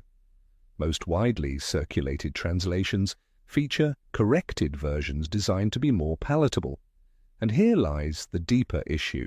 These translations shaped how modern education presents Mesopotamian civilization. When an ancient culture is filtered through the politics and theology of a later age, our ability to understand it honestly becomes profoundly limited. To be fair, later generations of scholars have worked hard to correct this. Since the mid-20th century, independent research teams in Germany, the US, and Japan have released more complete, line-by-line translations, cross-referenced with original cuneiform signs. Yet ironically, these more accurate versions are rarely found in standard textbooks, which tend to favor older, simplified editions that are easier to teach and less likely to provoke controversy. Today, anyone interested in Sumer and Akkad faces a choice: read concise, safe summaries that strip out complexity, or wade through thousands of pages of dense sign charts in pursuit of the civilization's authentic voice, a voice often stranger, more nuanced, and more sophisticated than modern frameworks are ready to acknowledge.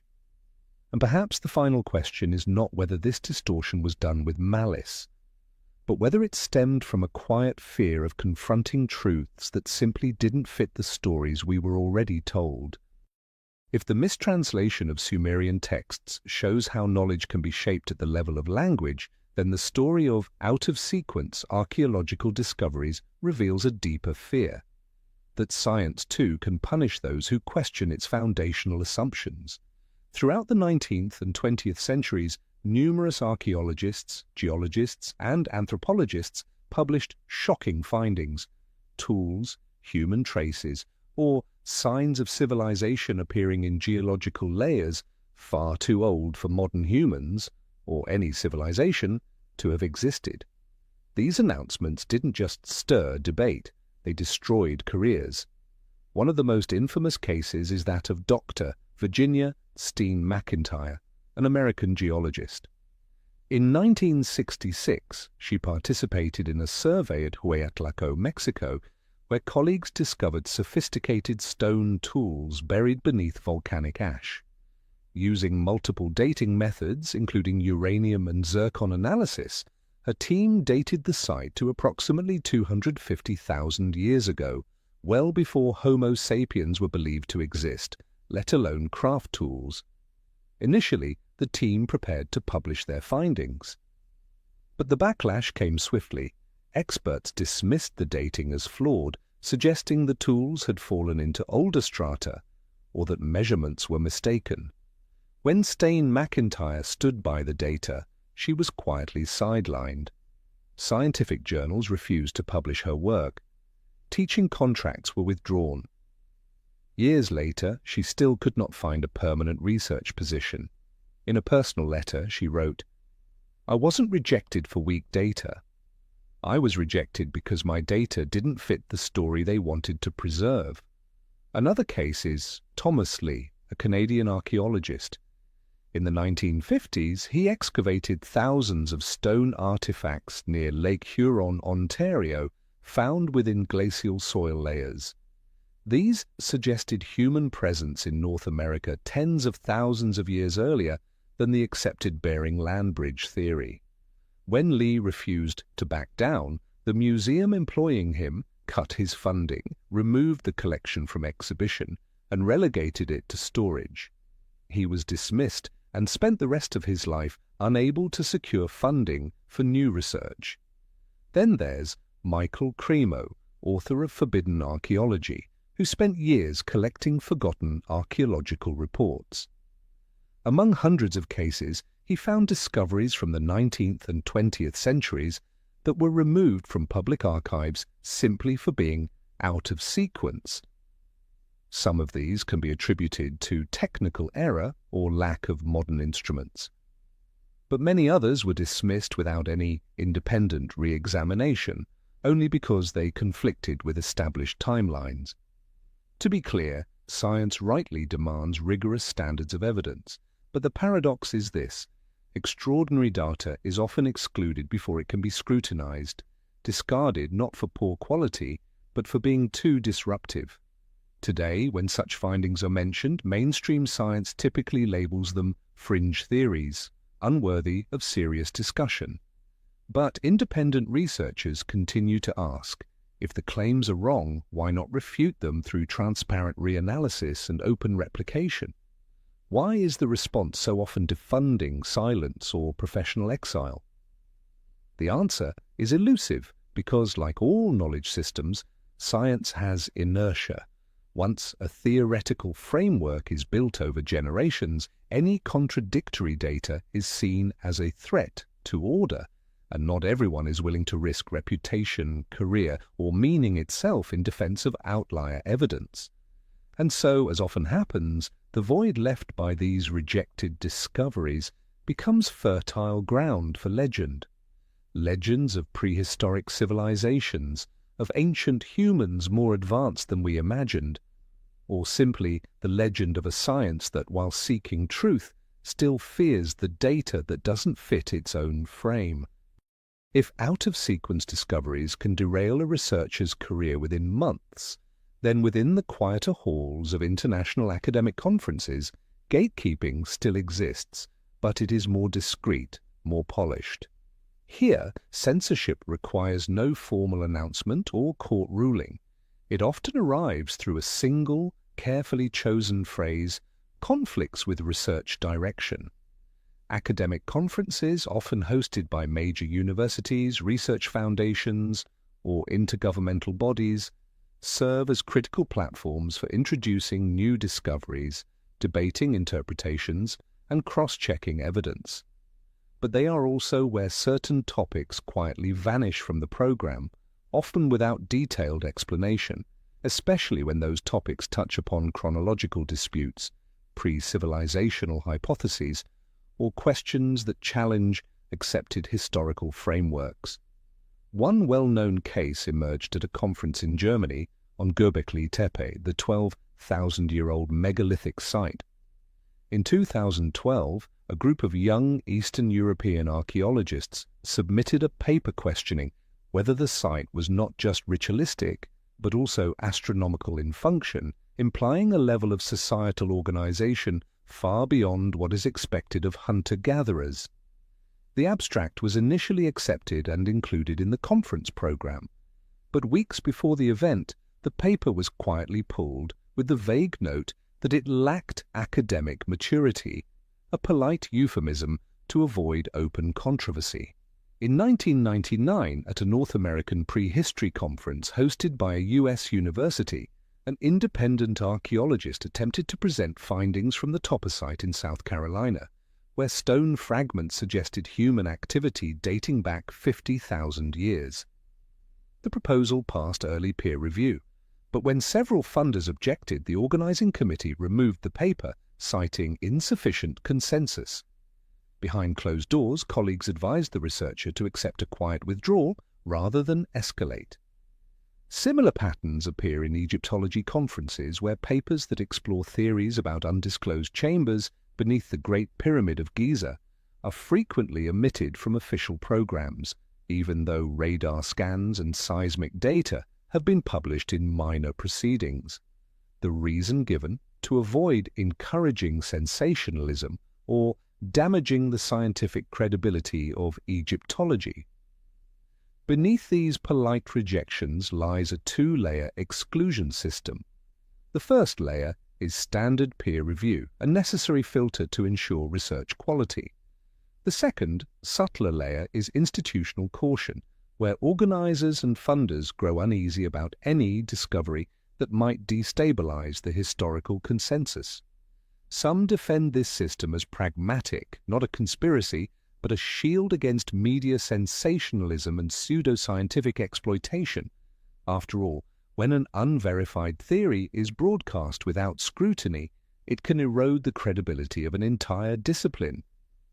But critics ask, if controversial data is always delayed or omitted, how can the scientific community evaluate it transparently? As a result, many such topics remain buried in internal reports or obscure journals with minimal reach. Theories about older human dates, prehistoric intercontinental trade, or early astronomical knowledge are quietly relegated outside the mainstream. And in that space, a quiet question continues to grow. How many discoveries have been blocked, not because they were wrong, but because they risked shaking the historical scaffolding we've all come to lean on? Today, as we browse the sleek programs of modern conferences, filled with hundreds of safe papers, few pause to wonder what might be missing. Somewhere beyond the printed schedule, there may exist a second list, the topics that were quietly crossed out, and may never be brought to light.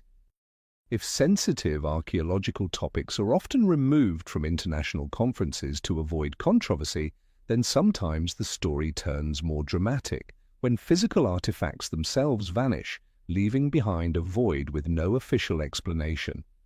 Among the most baffling cases stands the mysterious disappearance of 13 crates of Inca and pre-Inca artifacts lost somewhere between Peru and Europe in the early 20th century.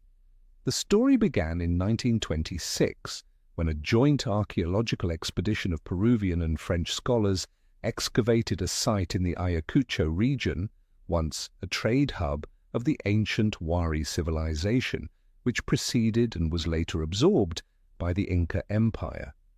Over 4 months, they collected hundreds of artifacts, gold masks, ceramic plates engraved with strange symbols, and stone statues depicting figures wearing unfamiliar headdresses.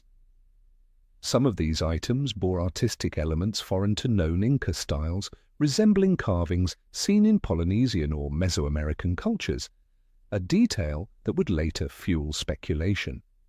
According to customs records, the artifacts were sealed into 13 wooden crates, inspected and signed off by both Peruvian officials and a French archaeological commissioner.